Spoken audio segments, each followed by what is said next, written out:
Mom, can we talk in the car? My 9-year-old son Jamal whispered those words the moment he climbed into the passenger seat of my sedan. He kept his head down, avoiding the stares of the other wealthy parents in the pickup line. I thought he was just exhausted from another long Tuesday at his elite private school. But when the heavy car doors clicked shut, blocking out the noise of the courtyard, his small hands reached for the hem of his uniform shirt. His voice was shaking so badly he could barely form the words. He pulled the fabric up just a few inches, and the breath was violently knocked out of my lungs. Across his ribs, stamped onto his dark skin, were fresh purple bruises. They were undeniably in the exact shape of a grown man's hand. My vision blurred at the edges as my hands began to tremble uncontrollably.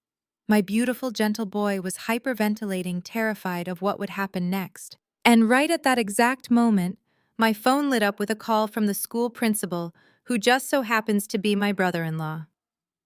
Before I continue this story, let me know where you are watching from in the comments below. Hit like and subscribe if you have ever had to smile through the pain while silently plotting the ultimate payback against toxic family members who grossly underestimated your worth. My name is Naomi, and I am 34 years old. For as long as I can remember, I have been the designated disappointment in my family. Growing up in a household where appearances meant everything, I was always the odd one out. My mother, Vivian, raised us to believe that proximity to wealth and status was the ultimate goal in life. She spent her entire life trying to conform to a high society standard that never truly accepted us. She poured all her praise onto my older sister, Chloe. Chloe was the golden child who did everything right according to my mother's strict social playbook. She married Brad, a wealthy white man from a prominent family who eventually became the principal and a powerful board member at Oak Ridge Preparatory Academy. When Chloe married Brad, my mother acted as if we had won the lottery. She practically worshipped the ground Brad walked on, ignoring his subtle racial microaggressions and the condescending way he talked down to everyone in our community. I was the exact opposite. I refused to play their exhausting games. Because of this, my mother treated me like a burden she had to manage. In my family's eyes, I am nothing but a struggling single mother working a dead-end IT help desk job. They love the narrative that I am the poor, helpless relative who constantly needs their pity. They constantly remind me that Jamal is only allowed to attend Oak Ridge on a charity scholarship because Brad generously pulled some strings. Every Thanksgiving, every Christmas, and every Sunday dinner is just another opportunity for them to look down their noses at me. They use their money and their status to belittle my life choices. But what they do not know, what absolutely no one in my toxic family knows, is that my little IT job is actually a multi-million-dollar cybersecurity consulting firm that I built entirely from the ground up. My company is not just successful, it is a digital powerhouse. I employ 50 of the brightest tech minds in the country, all working remotely. We specialize in digital forensics and penetrating the seemingly impenetrable firewalls of massive organizations. I hold highly classified federal security contracts.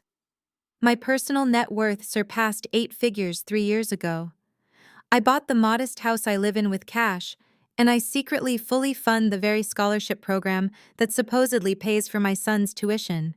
I keep my wealth and my success completely hidden from my family because I realized a long time ago that protecting my peace was far more important than proving them wrong. I let them believe they are superior because their arrogance makes them entirely blind. Sitting in that school parking lot staring at the handprint on my son's ribs, my carefully constructed wall of patience shattered into a million pieces. The sheer violence of the bruise made my stomach churn. Oak Ridge Preparatory Academy was supposed to be a safe haven. It was a fortress of polished brick and manicured lawns boasting a zero-tolerance policy for bullying. Yet here was my 9-year-old son branded with the undeniable mark of an adult who had used full force against a child. I gently reached out and traced the edge of the swelling, making sure not to apply any pressure. Jamal flinched and a single tear rolled down his cheek. I asked him who did this, keeping my voice as steady and as calm as possible so I would not frighten him further. I needed him to feel safe. Jamal looked down at his lap, his small fingers twisting the fabric of his uniform pants. He told me that during recess, a group of older boys had cornered him behind the gymnasium. They were the sons of the school's largest donors' kids who had been taught that their wealth made them untouchable. When Jamal tried to walk away, one of them shoved him hard into the brick wall. But it was not the boys who left the bruise. It was the campus security guard who intervened. The guard was a towering man, newly hired, and incidentally, Brad's nephew. According to my trembling son, the guard did not stop the bullies. Instead, he grabbed Jamal by the ribs, lifting him almost entirely off the ground, and dragged him into a blind spot away from the main courtyard. He told Jamal that kids from the rough side of town needed to learn how to respect their betters. The guard had physically assaulted my child while the wealthy bullies stood by and laughed. A cold, dark fury settled over my heart. This was not just a playground dispute. This was a targeted assault sanctioned by the very people who were supposed to protect him. My sister Chloe and her husband Brad loved to parade their performative diversity by allowing a few minority students into their pristine academy, but behind closed doors, they allowed their staff to treat my son like a criminal. I pulled Jamal into my arms, pressing his head against my chest. I took a deep breath, inhaling the scent of his shampoo, focusing entirely on grounding myself. If I marched into that school right now and caused a scene, they would use it against me. They would call me an angry, unhinged woman. Brad would use his power as principal to sweep the entire incident under the rug, just like he always did. I looked at the dashboard where my phone was still silently lighting up with Brad's incoming call. He was undoubtedly calling to spin the story to blame Jamal for the altercation and to threaten his scholarship. He thought he held all the cards. He thought he was dealing with a helpless, broke single mother who would bow her head and accept whatever lies he fed her. He had no idea that he had just crossed a line that would cost him everything. I let the phone ring until it went to voicemail. I wiped the tears from my son's face and started the engine. Once my son was safe at home, I was going to systematically dismantle the entire fake empire my family had built. The drive back to our neighborhood was suffocatingly quiet. I gripped the leather steering wheel so tightly my knuckles turned white, while Jamal stared silently out the passenger window. Every time we passed a streetlight, the orange glow illuminated the tear tracks drying on his cheeks.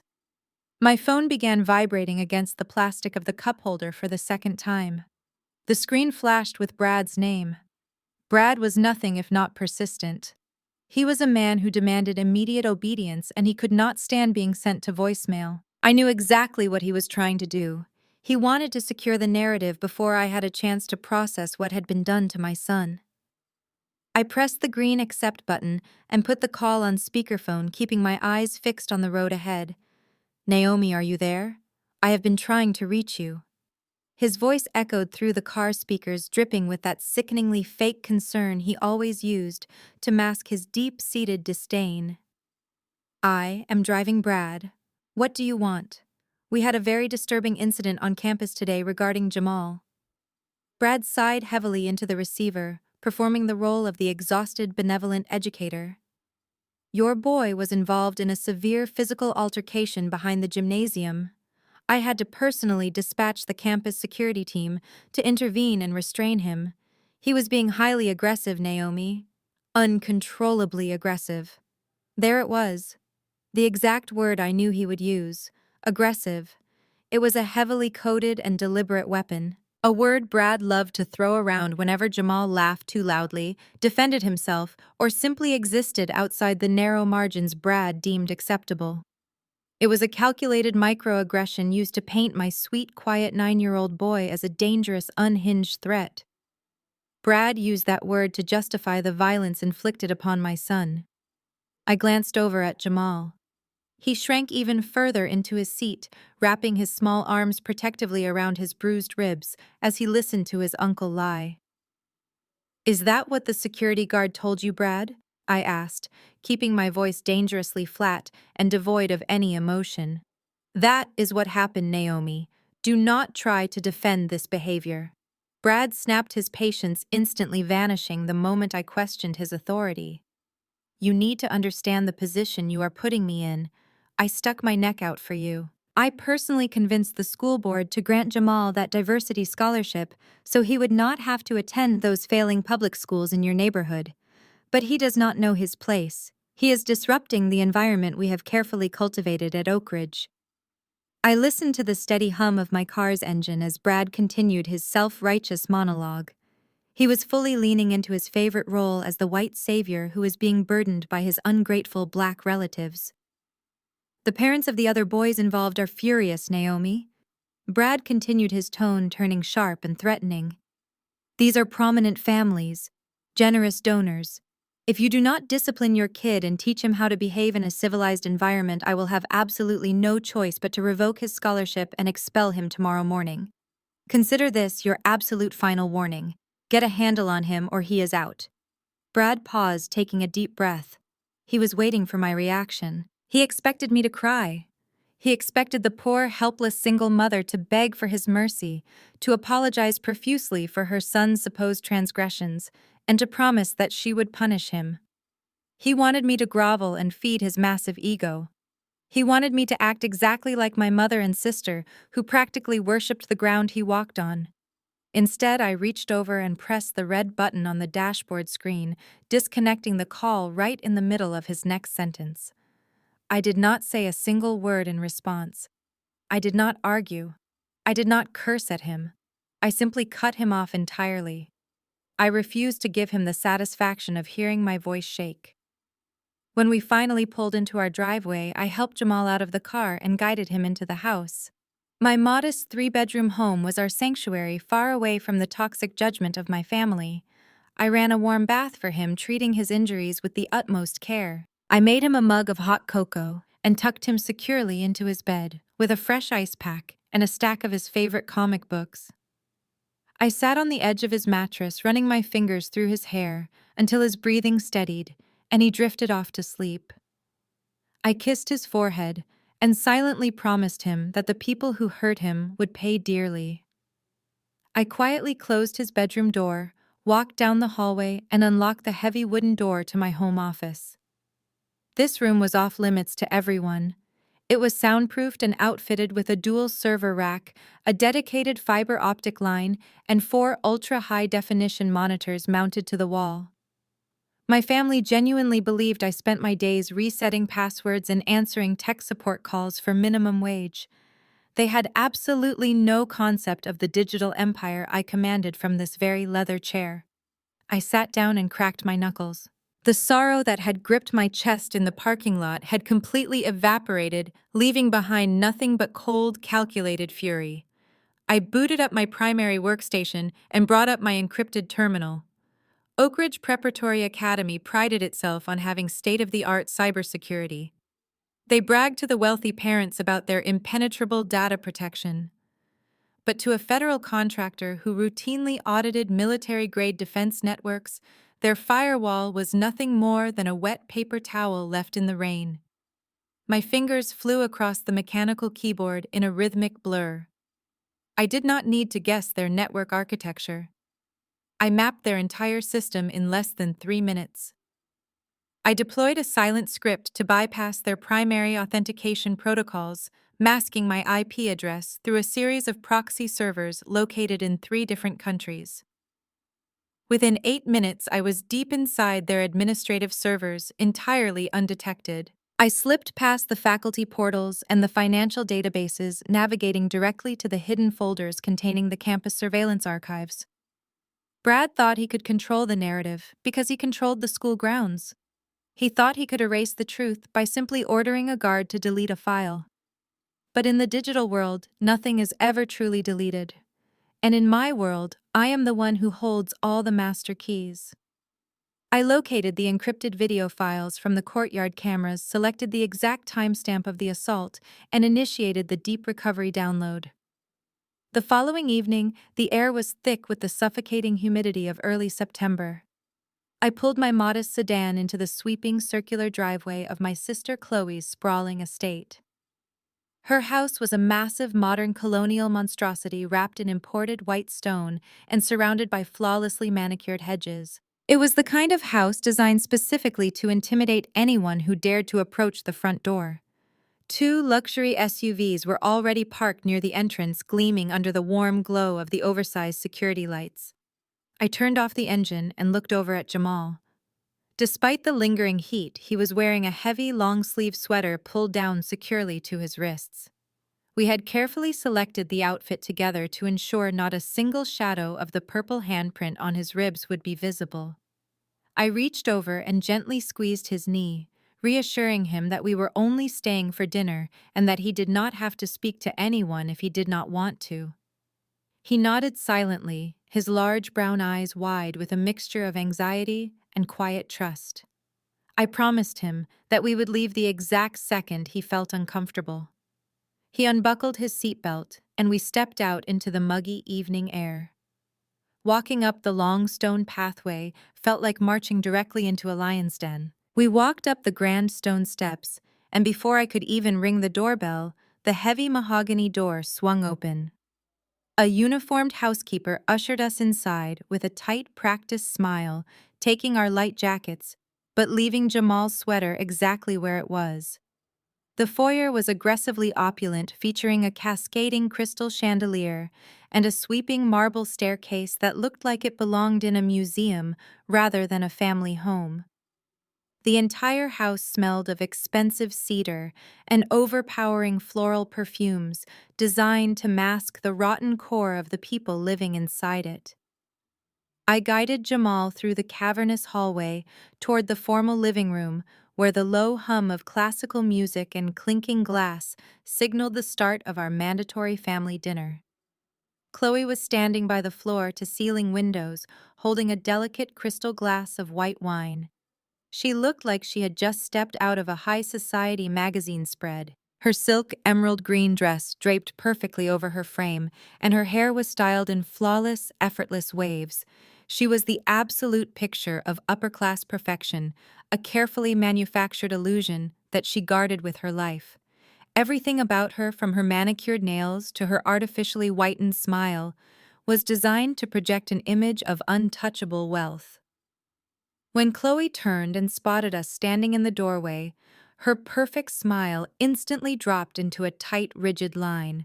She practically glided across the Persian rug, her heels clicking sharply against the hardwood floor, echoing through the massive room. "Naomi, you are actually on time for once?" She purred, her voice dripping with that familiar condescending sweetness she reserved exclusively for me. She did not hug me. Instead, she leaned in and air-kissed both sides of my cheeks, making sure not to actually touch my skin so she would not ruin her expensive makeup. "And you brought Jamal." She looked down at my son, her eyes narrowing as she took in his oversized sweater. "Goodness, Naomi, it is nearly 80 degrees outside. Why on earth do you have this child dressed like he is about to go on a ski trip?" They do sell appropriately sized summer clothes at those discount stores you love so much. You really should try to dress him properly when you bring him to my home. I kept my face entirely blank, refusing to let her see how much her words scraped against my patience. "He was feeling a bit chilly today, Chloe," I replied, keeping my tone perfectly even. Chloe rolled her eyes and took a slow, deliberate sip of her wine, acting as if my very existence was a chore she had to manage. "Well, just make sure he stays out of the formal dining room until we are ready to eat. Brad just bought a vintage silk runner for the table, and I do not want any dirty handprints ruining it." There was that subtle venom again, implying that my son was inherently dirty or careless, simply because he did not grow up surrounded by their excessive luxury. Chloe turned her attention back to me, looking me up and down with obvious distaste. I was wearing a simple, tailored black dress that was actually worth more than her entire outfit, but to her untrained eye it lacked the flashy designer logos she worshipped. "How is work anyway?" she asked, not actually caring about the answer. "Are you still chained to that miserable little cubicle answering phone calls all day? It must be so exhausting dealing with broken keyboards and forgotten passwords while the rest of the world is out making real moves." You really should consider going back to school, Naomi. Brad was just saying the other day that they might have an opening for an administrative assistant in the front office at Oak Ridge. It would be a significant step up from your little IT help desk gig. Plus, it would look so much better for Jamal if his mother actually had a respectable job associated with the academy, instead of just relying on our charity. It is frankly embarrassing when the other board members ask what my sister does for a living, and I have to explain that you fix computers for minimum wage. You are 34 years old, Naomi. It is time to stop playing around with these dead-end jobs and do something meaningful with your life, if not for yourself, then at least for your son. I watched her swirl the expensive wine in her glass, her diamond rings catching the light from the chandelier. She looked so incredibly smug, so entirely convinced of her own superiority. She genuinely believed that she was the queen of her perfect little world, and that I was nothing more than a pathetic peasant begging for scraps at her table. She had absolutely no idea that less than 24 hours ago, I had completely dismantled the digital security of her husband's precious school. She did not know that I had a high-definition video of her husband watching a grown man assault his own nephew safely encrypted on my private servers. She did not know that my company generated more revenue in a single month than Brad made in an entire year. I let her enjoy her moment of perceived dominance. I let her puff out her chest and revel in her hollow arrogance. Because the higher she climbed on her pedestal of lies, the harder she was going to fall when I finally pulled the rug out from under her. I simply smiled a warm, terrifyingly calm smile and told her that my little IT job was actually going quite well and that she would be very surprised by the kind of network access I had recently acquired. I watched a brief flicker of confusion cross her perfect face before she dismissed my comment entirely, turning her back to greet the next guest. I barely had time to guide Jamal toward a quiet corner of the living room before my mother Vivian materialized beside us. She moved with the predatory grace of a woman who lived for social dominance. She was wearing her signature string of pearls and an expression of profound disappointment, perfectly tailored for an audience. She grabbed my arm, her perfectly manicured fingernails digging sharply into my skin, and pulled me away from the lavish appetizer spread. "Naomi, what on earth is wrong with you?" she hissed.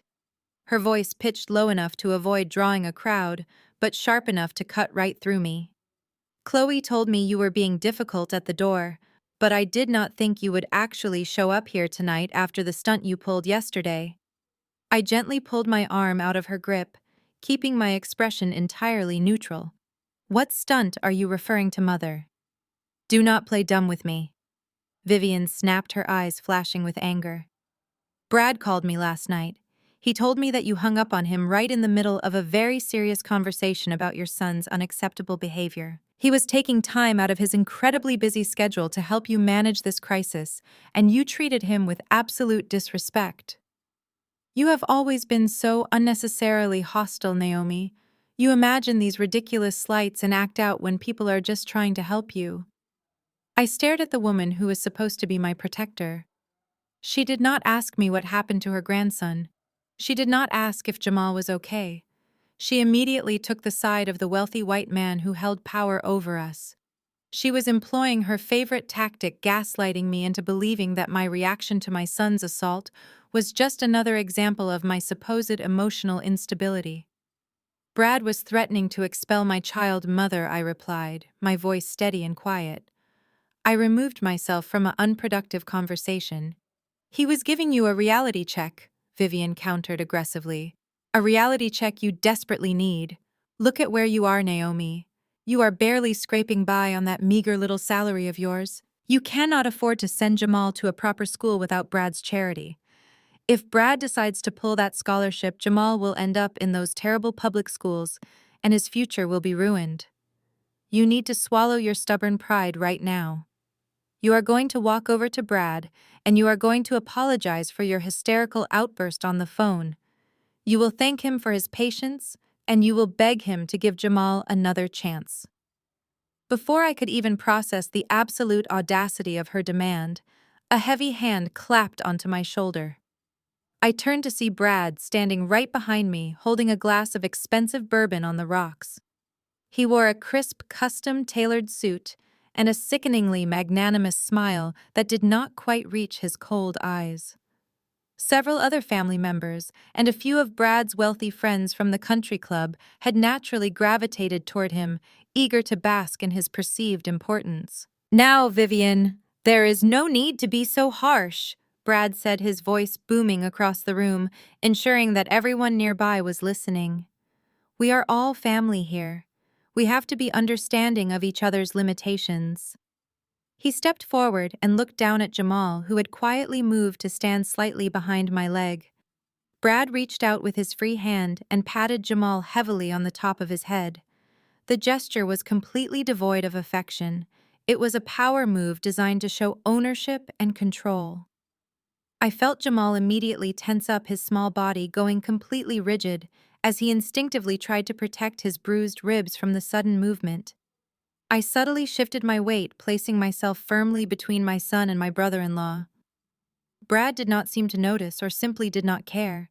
He took a slow sip of his bourbon and sighed dramatically, shaking his head with mock sympathy. "I was telling Chloe last night that we just need to extend a little grace to Naomi. It cannot be easy being a stressed single mom, working a demanding little tech support job, coming home to a tiny house, and trying to raise a boy without a proper father figure in the home. It is a recipe for disaster. Of course she is going to be overwhelmed. Of course she is going to let her emotions get the better of her and lash out at the people trying to throw her a lifeline." A few of the guests chuckled softly, nodding in agreement with his incredibly insulting assessment of my life. My mother beamed at him, her eyes shining with absolute adoration for her perfect son-in-law. "Oh, Brad, you are far too generous," she practically cooed. "She really does not deserve your patience." "I consider it my duty," Vivian, Brad replied, puffing out his chest. "So, Naomi, I want you to know that I completely forgive you for hanging up on me yesterday. I know you were just panicking because you do not have the resources to handle a crisis like this on your own. We will have a formal meeting in my office on Monday morning to discuss Jamal's behavioral probation. But for tonight, let us just put all that ugliness behind us and enjoy this beautiful dinner my wife has prepared." He raised his glass toward me, a victorious smirk playing on his lips. He thought he had completely broken me. He thought he had humiliated me in front of our entire family, firmly establishing my place at the absolute bottom of the social hierarchy. He expected me to lower my eyes and mumble a pathetic apology to feed his massive ego. I looked at Brad, then I looked at my mother. I saw exactly who they were. They were small, hollow people who built their entire identities on the subjugation of others. They needed me to be weak so they could feel strong. I did not feel angry anymore. I just felt a profound, chilling clarity. I did not scream. I did not defend my parenting or my career. I simply reached out and took a glass of sparkling water from a passing waiter. "Thank you for your incredible understanding, Brad," I said, keeping my voice perfectly light and conversational. "It is truly remarkable how much you know about managing a crisis. I am sure those skills will come in very handy for you in the near future." I took a sip of my water and offered him a polite, completely hollow smile. Brad frowned slightly, his brow furrowing as he tried to decipher my tone. He was expecting a fight, or a tearful surrender, not quiet confidence. But before he could press the issue, Chloe called out from the dining room, announcing that dinner was finally served. I placed my hand gently on Jamal's back and guided him toward the table, leaving Brad and my mother standing there entirely unaware of the absolute destruction that was heading straight for their perfect lives. The dining room was an absolute spectacle of excessive wealth designed to make anyone who did not belong feel incredibly small. The long mahogany table was covered in fine bone china, heavy silver flatware, and towering floral centerpieces that made it difficult to see the person sitting across from you. Brad took his position at the head of the table, like a king surveying his kingdom, with Chloe seated immediately to his right. My mother naturally took the seat to his left, leaving the far end of the table near the swinging kitchen door for Jamal and me. It was a physical representation of our standing in this family. We were present, but we were firmly kept at the bottom of the hierarchy. Before the first course of truffle risotto was even served, Chloe leaned over and slid a thick white envelope across the polished wood toward my plate. I stared at it, recognizing the familiar embossed crest of Brad's personal wealth management bank.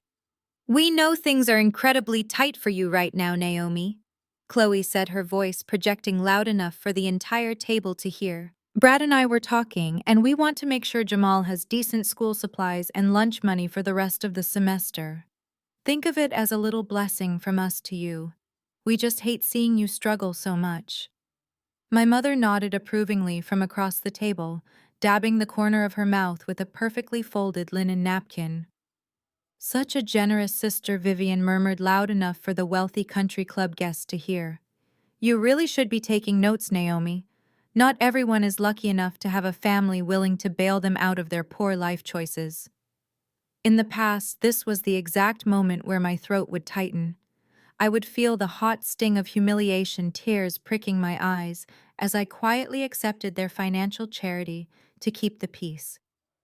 I would lower my head, say thank you, and let them enjoy their sickening superiority. But tonight, I felt absolutely nothing but cold, sharp amusement. I did not reach for the envelope. I did not cast my eyes downward. I looked directly into Chloe's eyes and offered her a serene, unbothered smile. "I appreciate the gesture, Chloe," I said smoothly, keeping my voice light and conversational. "But I will not be needing that. Please keep it. In fact, perhaps you can put it toward the technology budget at Oak Ridge. I hear things are getting quite complicated over there." I shifted my gaze down the length of the long table, locking eyes directly with Brad. He had just taken a bite of his appetizer, but he paused, his silver fork hovering mid-air. "The technology budget," Brad echoed, his tone dismissive, but laced with a sudden sharp edge of curiosity. "What are you talking about, Naomi? Our tech infrastructure at the academy is fully funded and absolutely state-of-the-art. We use the same security contractors as the Federal Reserve." "Is that so?" I asked, tilting my head slightly. "That is so interesting. In my line of work, you hear all sorts of industry chatter. Just this afternoon, a few colleagues of mine in the cybersecurity sector were discussing some rather alarming server security vulnerabilities at several elite private academies in the state. Oak Ridge Preparatory was mentioned specifically. Someone noted that your administrative firewalls and campus surveillance archives were surprisingly easy to bypass. It makes you wonder what kind of sensitive files or encrypted videos might just be sitting there waiting for anyone with a basic script to download and distribute. The effect was immediate and incredibly satisfying. The smug, arrogant color completely drained from Brad's face in a matter of seconds. His jaw tightened visibly, and he slowly lowered his fork to his plate. The clink of the silver against the porcelain sounded unnervingly loud in the suddenly quiet room. The other guests were busy chatting among themselves, oblivious to the intense silent war being waged at the ends of the table. But Brad knew exactly what I was implying. His eyes darted rapidly, searching my face for any sign that I was bluffing. He knew exactly what was on those surveillance tapes. He knew he had personally ordered the deletion of the footage showing his nephew violently assaulting my son. And now the poor, helpless single mother he loved to torment was casually mentioning that those exact deleted files were entirely vulnerable to external extraction. I watched the first true seed of panic take root in his mind.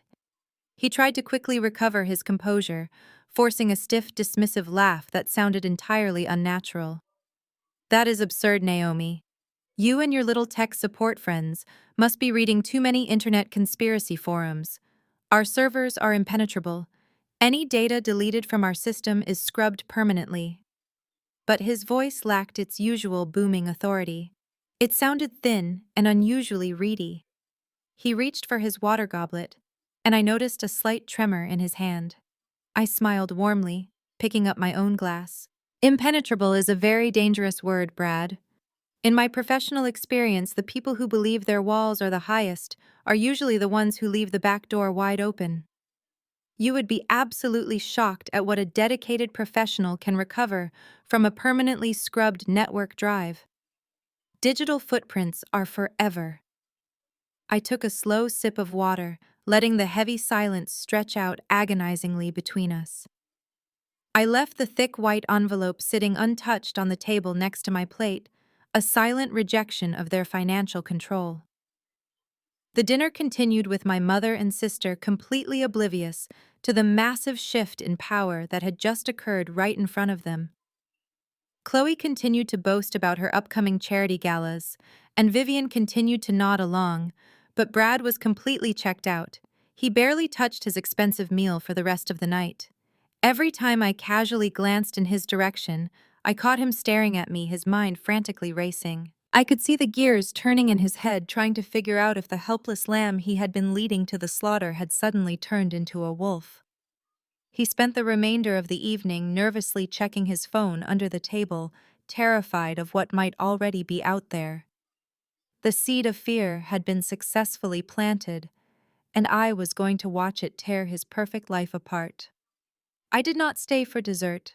I politely excused myself, gathered my son, and walked out of my sister's mansion, leaving the heavy, suffocating silence behind me. The drive back to our quiet neighborhood was much lighter than the drive there. Jamal seemed more relaxed, leaning his head against the window and watching the streetlights pass by. When we got home, I tucked him into bed and waited until his breathing slowed into a steady, rhythmic slumber. I stood in the doorway of his bedroom for a long time, just watching him sleep. I made sure the house was completely locked down and silent before I walked down the hall and stepped back into my home office. The room was pitch black except for the glowing blue lights of my server racks and the bright screens of my workstation. I locked the heavy door behind me and sat down in my leather chair. The deep recovery process I had initiated before the dinner was sitting at 99%. I watched the green progress bar slowly tick forward. The silence in the room was absolute, broken only by the soft mechanical hum of the cooling fans. Finally, a small chime signaled the completion of the extraction. The system had successfully pulled the deleted data packets from the hidden shadows of the school network. The file was a massive encrypted video package. I ran a quick decryption script, bypassing the final layer of security the school relied on.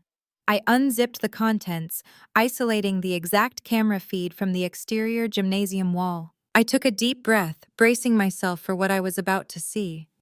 I clicked on the media player, and the screen flickered to life, displaying the crisp, high-definition security feed of Oak Ridge Preparatory Academy. The timestamp in the upper right corner read 1:15 in the afternoon. The afternoon sunlight cast long shadows across the manicured courtyard. I leaned forward, resting my elbows on the desk, my eyes completely locked on the screen. I saw Jamal sitting alone on a stone bench reading a comic book. He looked so small against the massive brick architecture of the school. A few moments later, a group of 3 older boys approached him. I immediately recognized the boy leading the group. He was the son of a prominent local real estate developer who practically funded the entire new science wing of the academy. The wealthy boy snatched the comic book right out of Jamal's hands and threw it carelessly onto the wet grass. When Jamal stood up to retrieve his belongings, the boy shoved him incredibly hard. Jamal's back hit the brick wall of the gymnasium. The other 2 boys stepped forward, boxing him in. My hands curled into tight fists, resting heavily on my desk. I wanted to reach through the monitor and pull my son to safety. Suddenly, a large figure in a dark security uniform stepped into the frame. It was Brad's nephew, the newly hired campus guard, who was supposedly there to maintain order and protect the students. I watched, waiting for him to reprimand the aggressive wealthy boys. Instead, he turned all of his hostile attention directly onto my son. The guard grabbed Jamal roughly by the collar of his uniform shirt, hauling him up onto his toes. The wealthy bullies pointed at Jamal and laughed before turning around and walking away completely unpunished. The guard did not let Jamal go. He dragged my son forcefully out of the direct sunlight and into the narrow shadow cast by the gym wall, perfectly hiding them from the main courtyard. I watched in absolute horror as the grown man raised his heavy hand and struck my 9-year-old son violently in the ribs. The sheer force of the blow made Jamal double over in silent, agonizing pain. It was the exact impact that had left the horrific purple handprint stamped onto his dark skin. The guard then leaned down, pointing a massive warning finger right in Jamal's face, clearly threatening him to keep his mouth shut. My vision went red. I had to consciously force myself to breathe, but the nightmare on the screen was not over. My eyes caught a subtle movement at the far edge of the video frame. Standing just a few yards away, partially concealed by a thick decorative stone pillar, was Brad. He was wearing the exact same custom-tailored suit he had worn to the family dinner just a few hours ago. He had been standing there the entire time. He watched the older boys bully my son. He watched his grown nephew physically assault a helpless child. He watched my boy get beaten, and he did absolutely nothing to intervene. The guard finally let go of Jamal, who slumped against the brick wall, clutching his side. Brad stepped out from behind the stone pillar and casually walked over to them. He looked down at my crying, trembling son with an expression of utter disgust and complete apathy. He did not ask if Jamal was okay. He did not reprimand the guard. Instead, Brad looked up directly at the security camera mounted above the exterior doorway. He stared straight into the lens with cold, dead eyes. He raised his hand, pointed his index finger right at the camera, and made a sharp slicing motion across his throat. The video feed instantly cut to black. I sat perfectly still in the dark office, staring at the blank monitor. The reality of what I had just witnessed settled over me like a suffocating blanket of ice. Brad had ordered the footage deleted the exact second the assault was over. He had orchestrated the entire cover-up to protect his violent nephew and the wealthy donor children. He had stood in my living room and sat at the head of that dining table playing the role of the benevolent savior, while secretly knowing he had sanctioned the abuse of my son. He planned to expel Jamal to completely bury the evidence and silence the victim. The rage inside me was no longer a burning fire. It was freezing cold and sharper than a razor blade. I opened my terminal and made 3 separate encrypted copies of the raw video file. I uploaded the first copy to a secure off-grid cloud server located outside the country. I transferred the second copy to an encrypted physical flash drive that I immediately locked inside my desk safe. I kept the third copy directly on my active desktop, ready to be deployed. Brad truly believed he had destroyed the only witness to his horrific crime. He thought he was untouchable. He had absolutely no idea that I was going to use this exact video to tear his entire world apart. The following Monday morning, the air was crisp and unseasonably cold. I pulled into the visitor parking lot of Oak Ridge Preparatory Academy right as the first bell echoed across the sprawling manicured campus. I did not wear my usual comfortable work clothes. I wore a sharply tailored charcoal blazer and matching trousers, projecting an image of absolute, uncompromising authority. I walked through the heavy glass doors of the main administrative building, ignoring the curious stares of the wealthy stay-at-home mothers gathered in the lobby. My heels clicked rhythmically against the polished marble floors, sounding like the steady ticking of a bomb. When I reached the principal's suite, Brad's middle-aged secretary immediately stood up from her desk. She held up her hands, flashing a tight, patronizing smile, telling me that Mr. Davis was incredibly busy and could not be disturbed without a prior appointment. I did not slow my pace. I completely ignored her protests, bypassed her desk, and pushed open the heavy solid oak doors to Brad's private office, shutting them firmly behind me with a loud, definitive click. Brad was sitting behind a massive mahogany desk, reviewing a stack of paperwork. His office was practically a shrine to his own massive ego.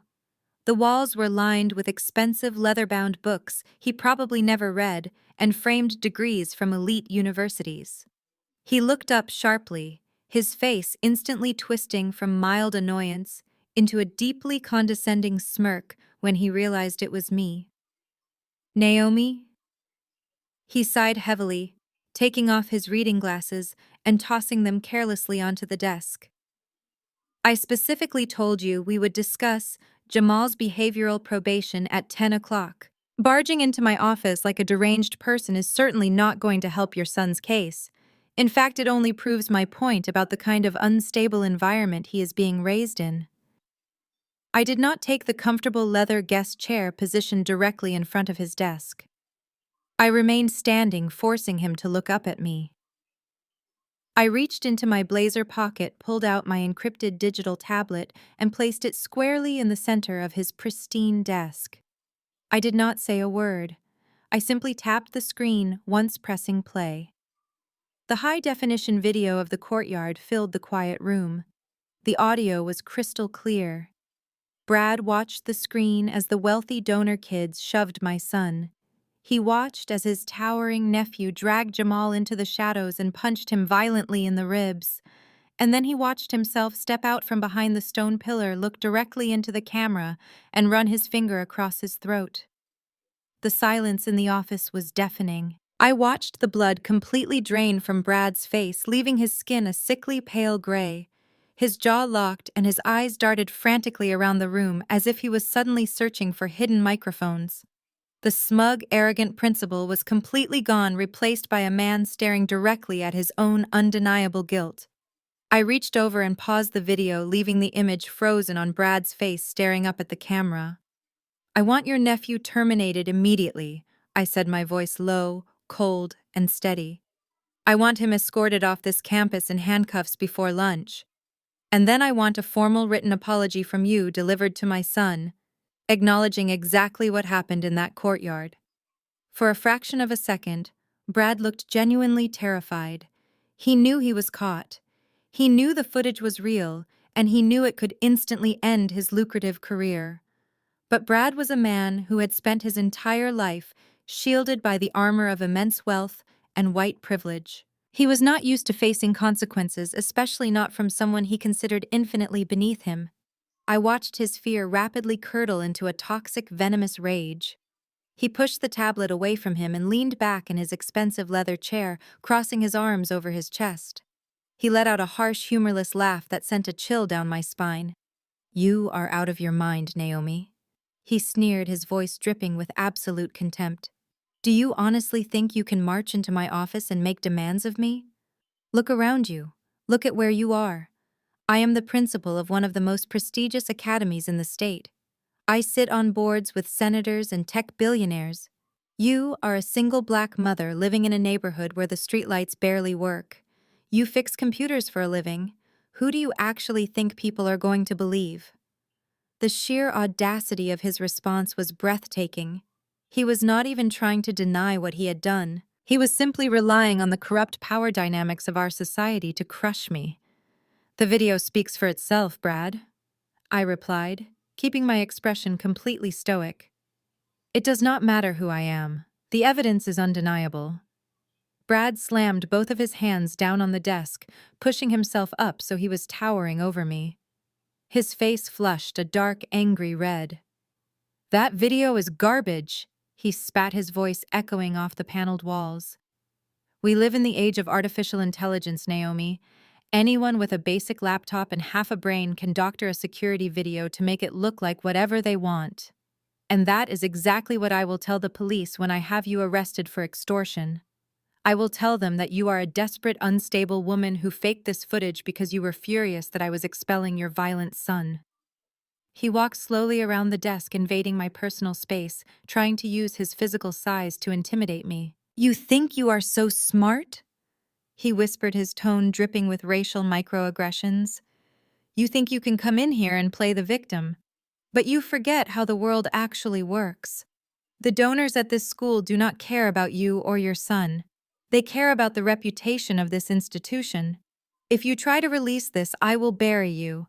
I will hire a legal team so expensive you will be drowning in debt for the rest of your miserable life. I will make sure Jamal never gets accepted into another decent school in this country. You will both be ruined." He stopped just inches from my face, smiling that sickeningly triumphant smile. He truly believed he had won. He believed that his power, his money, and his skin color made him entirely bulletproof. He thought I would crumble under the weight of his threats, break down in tears, and beg him not to destroy my life. I looked him dead in the eyes, completely unfazed by his pathetic display of dominance. I did not flinch. I did not step back. I just looked at him with the cold, calculated pity one might reserve for a dying insect. "You are making a very big mistake, Brad," I said, my voice barely a whisper, but echoing with absolute certainty. "Get out of my office, Naomi," he commanded, pointing a shaking finger toward the door. "And take your fake little video with you." I calmly picked up my tablet and slipped it back into my blazer pocket. I did not need to argue with him anymore. I had given him the opportunity to do the right thing, and he had chosen to double down on his own destruction. As I turned and walked toward the heavy oak doors, I felt a profound sense of peace wash over me. Brad thought he was dealing with a helpless victim. He had no idea he had just declared war on a woman who already owned the battlefield. Before my hand could even touch the brass handle of the heavy oak door, Brad barked my name. His voice was no longer attempting to sound composed or professional. It was completely unhinged. He stormed out from behind his massive desk, his heavy footsteps echoing sharply across the hardwood floor. He snatched up the crisp, white envelope I had placed near his keyboard at the very beginning of our meeting. It contained my formal written demand for the guard's immediate termination and a drafted letter of apology. Brad held the envelope up between us, his face twisted into an ugly mask of pure spite. "You think a piece of paper is going to save you," he snarled. He ripped the envelope open, pulled out my meticulously drafted letter and tore it directly down the middle. He did not stop there. He marched over to the industrial paper shredder sitting next to his filing cabinet and shoved the documents into the machine. The loud grinding noise filled the room, a violent mechanical sound that perfectly matched the hostility radiating from him. He turned back to me, dusting his hands off as if he had just disposed of a piece of actual garbage. "That is exactly what your demands mean to me, Naomi. Nothing. You are nothing." He walked back toward me, closing the distance until he was standing uncomfortably close. He was trying to use his physical presence to make me cower, to force me into the submissive role he so desperately needed me to play. "Let us talk about reality for a second," he said, his voice dropping into a harsh, mocking whisper. "Let us talk about what happens when you leave this office and try to go to the police with your little tablet. They are going to look at you, and then they are going to look at me." Brad let out a slow, cruel laugh. "I make more in a single quarterly bonus than you make in 3 years answering phones at whatever pathetic tech support job you manage to hold down. I know exactly how much you make, Naomi, because Chloe tells me everything. You are pulling in maybe $50,000 a year on a good year. Do you have any idea what my retained legal counsel costs? My lawyers will bleed you dry before you even make it to a preliminary hearing. They will drag your entire life into the public eye. They will pull your credit score, your housing records, your employment history. They will make you look so incompetent and so desperate for cash that the judge will practically laugh you out of the courtroom." He was pacing now, fueled by his own arrogant delusions. He genuinely thought he was giving me a masterclass in how the world worked. And the best part, Brad continued, a sick smile spreading across his face, is your job. You work in IT. You sit at a computer all day. When my lawyers tell the police that you used your technical skills to generate an AI deepfake video to extort a prestigious academy for a massive payout, it will make perfect sense. Artificial intelligence is everywhere right now. People are terrified of it. It will be incredibly easy to convince a jury that you manipulated security footage to frame my nephew, all because you were furious that I was kicking your aggressive son out of my school. He stopped pacing and leaned in, his blue eyes cold and calculating. He was deploying the most insidious weapon in his arsenal. He was banking entirely on the systemic biases of the world outside his office. They will take one look at you, Naomi, and they will see exactly what society has trained them to see. They will see an angry, bitter black woman who could not handle the rules of a civilized institution. They will see a hysterical single mother who felt entitled to our wealth and decided to throw a massive tantrum when she did not get her way. They will call you unhinged. They will say you are playing the victim card to cover up your own failures as a parent.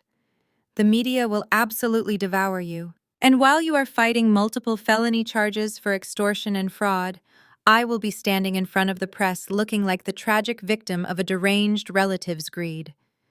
He laughed again, a dry, hollow sound that echoed off the leather-bound books lining his walls. Who do you think your mother is going to believe, Naomi? Do you think Vivian is going to take your side over mine? Do you think Chloe is going to throw away her country club memberships and her luxury vacations to defend a sister she barely even tolerates? They will testify against you. They will stand right next to me in front of the cameras and tell the entire world that you have always been deeply jealous of our success. They will tell the police about how you have always been a problem. You have absolutely no one. You are completely alone. The absolute precision of his cruelty was staggering. Brad was not just a racist, he was a highly strategic one.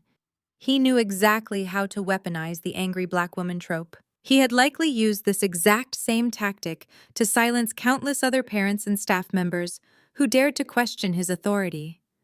He relied on the fact that the legal system and the court of public opinion would naturally default to protecting a wealthy white man in a tailored suit while simultaneously tearing down a woman who looked like me. He was gaslighting me on a systemic level, trying to convince me that the truth did not matter because my skin color and my perceived social class automatically made me a liar. I stood perfectly still, allowing him to empty every single bullet in his psychological chamber. I did not raise my voice. I did not cross my arms defensively. I did not give him a single ounce of the angry reaction he was desperately trying to provoke. If I yelled, if I cursed at him, if I showed even a fraction of the rage burning inside my chest, he would use it to validate everything he had just said. Instead, I looked at him with an expression of profound bored emptiness. "Are you finished, Brad?" I asked, my voice smooth and entirely unbothered. His victorious smile faltered for a fraction of a second. He was deeply unnerved by my calm. He wanted me to be crying. He wanted me to be begging. "I am just getting started," he threatened, pointing a stiff finger at the door. "I am signing the expulsion papers for Jamal the second you walk out of here. Do not ever bring him back to this campus. And if you even think about mentioning that fake video to anyone, I will have you arrested before dinner time. Now get out of my office." I gave him one final lingering look, absorbing every detail of his arrogant face. I wanted to remember exactly how he looked in this moment of supreme false confidence. I wanted to burn this image into my memory so I could compare it to the look of absolute devastation that would be on his face at the upcoming gala. I turned the brass handle, opened the heavy oak door, and walked out into the brightly lit administrative lobby. I did not look back. I walked past the staring mothers and the whispering secretaries, stepping out into the cold morning air. I pulled my phone from my pocket and dialed my lead operations director. Brad thought he controlled the narrative. He was about to find out what happens when you threaten the person who actually controls the network. I had barely spoken the first instruction to my operations director when the heavy oak doors of the principal suite violently burst open behind me. Brad was not content with simply winning the argument behind closed doors. He needed a public execution. He needed to make an absolute spectacle of me, to solidify his narrative before I even made it to the parking lot. "Naomi, wait right there!" Brad shouted, his voice booming across the expansive marble lobby. I paused and slowly turned around, keeping my phone pressed to my ear. The bustling administrative lobby instantly fell dead silent. A group of wealthy PTA mothers who had been sipping artisanal lattes and discussing the upcoming fall fundraiser froze in place. Their expensive designer bags hung from the crooks of their arms as they turned their perfectly blown-out blonde heads to watch the drama unfold. This was exactly the audience Brad wanted. He wanted the wealthiest, most influential gossips in the school to witness my total humiliation.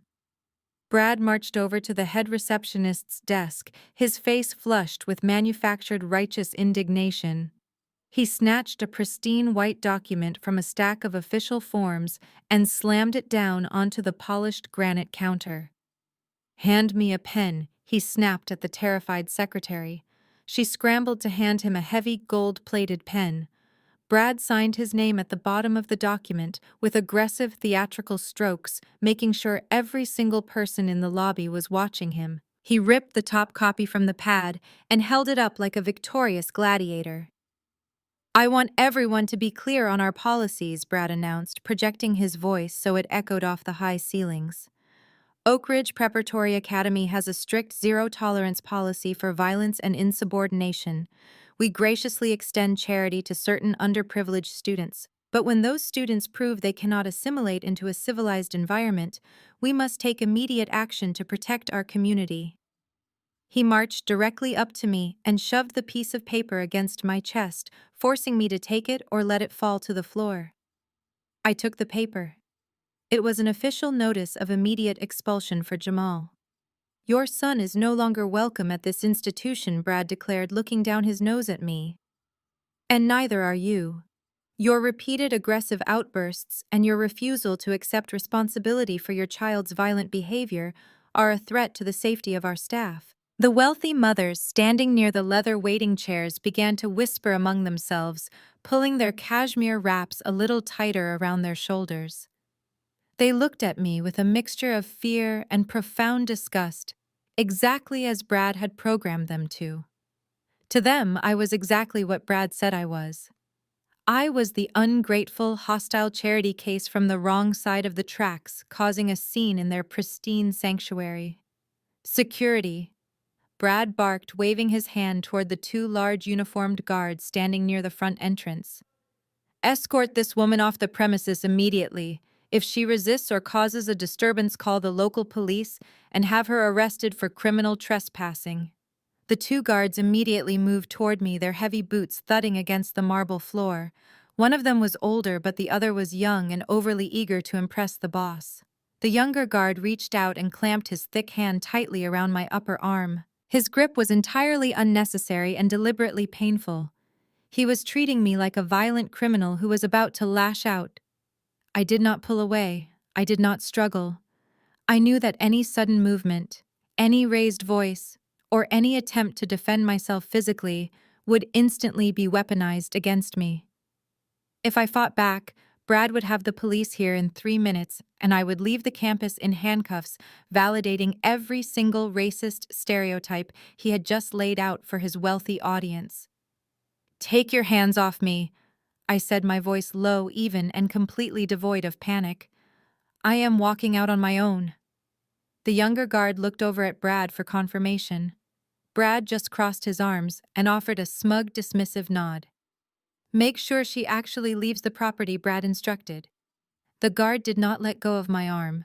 Instead, he pushed me forward, forcing me to walk at a humiliatingly fast pace toward the exit.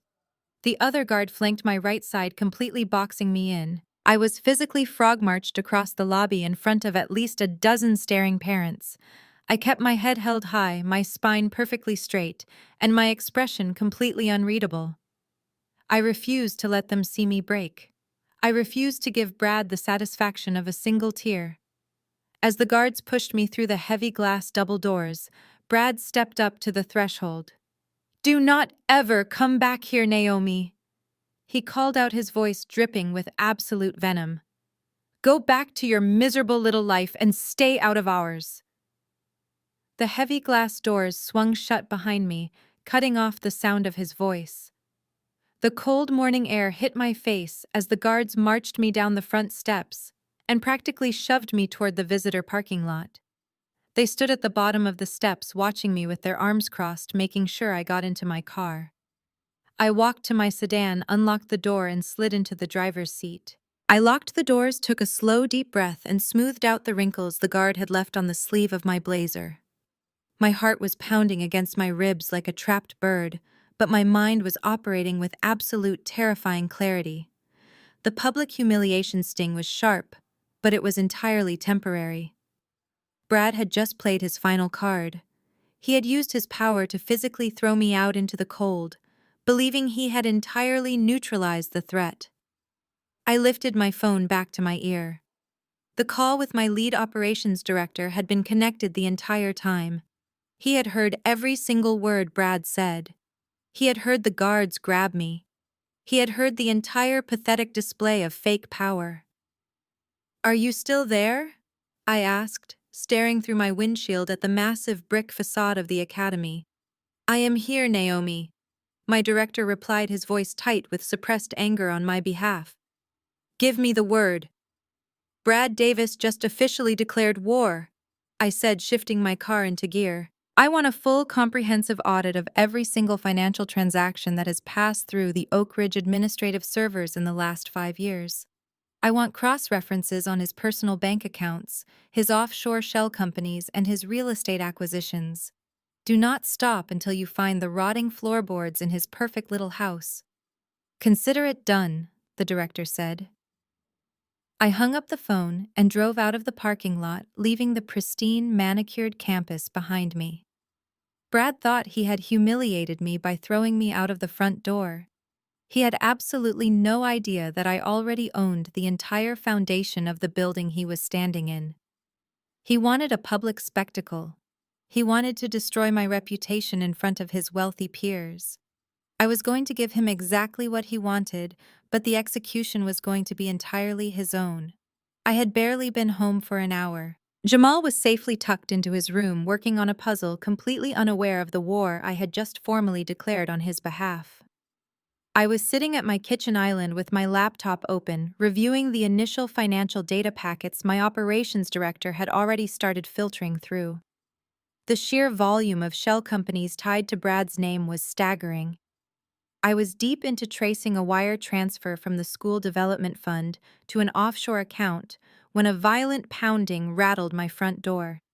It was not a polite knock. It was a frantic, aggressive hammering that shook the wood in its frame. Someone was demanding immediate entry. I did not flinch. I calmly closed my laptop, slid it under a stack of mail, and walked toward the entryway. I knew exactly who was standing on my porch. Brad had not wasted a single second. The moment I drove off the campus, he must have picked up his phone and called his most loyal foot soldiers to handle the situation. He knew he could not control me anymore, so he sent the 2 women who had spent my entire life breaking my spirit. I unlocked the deadbolt and turned the handle. Before I could even open the door fully, it was shoved hard from the outside. My mother, Vivian, and my sister, Chloe, barged into my small foyer, bringing a suffocating cloud of expensive floral perfume and absolute chaos with them. Chloe was clutching her designer handbag against her chest, looking around my modest home with her usual expression of thinly veiled disgust. My mother, however, was completely consumed by rage. Her face was flushed, and her breathing was heavy. She did not say hello, she did not ask if she could come in, she did not even give me a second to step back. Vivian raised her hand and struck me hard across the face. The slap was sharp and vicious, echoing loudly in the quiet hallway. The force of it snapped my head to the side, and a hot, stinging pain immediately bloomed across my left cheek. I tasted the faint metallic tang of blood where my teeth had caught the inside of my lip. I stood perfectly still. I did not raise my hand to touch my face. I did not cry out. I slowly turned my head back to look at the woman who had given birth to me. "Are you completely out of your mind?" Vivian screamed, her voice vibrating with hysterical anger. "What is wrong with you, Naomi? What kind of deeply ungrateful, vindictive person marches into a prestigious academy and threatens the principal?" Brad just called me in an absolute panic. He said you barged into his office screaming like a lunatic, demanding money, and threatening to ruin his career over some playground scuffle. A playground scuffle. That was what Brad was calling it. I looked into my mother's eyes, searching for even a fraction of maternal concern. I searched for a single question about her 9-year-old grandson. I waited for her to ask if Jamal was hurt, or if he was scared, or if he needed a hug. She did not ask. She did not care. The only thing that mattered to Vivian was the wealthy white man who bought her expensive dinners and gave her something to brag about at her social club. "You are going to ruin everything," my mother continued, pacing back and forth in my living room, pointing an accusing finger at me. "Do you have any idea what is happening this week? Do you have any concept of the delicate negotiations Brad is currently handling? He is 3 days away from closing a $50 million endowment deal for Oak Ridge. $50 million, Naomi. It is the largest single donation in the history of the Academy. It guarantees his position as president of the board. It elevates this entire family into a completely different stratosphere of wealth and influence, and you are jeopardizing all of it because you are too bitter to discipline your own child. Chloe stepped forward, crossing her arms defensively. Her perfect blowout was slightly frizzy from the humidity, betraying how fast she had rushed over here. Brad had to have you physically escorted off the property by security, she said, her tone dripping with absolute mortification. Do you know how embarrassing that is for me? My friends have children at that school, Naomi. People saw you. People are already texting me asking why my unstable sister was dragged out of the administrative lobby like a common criminal. You are a complete disaster.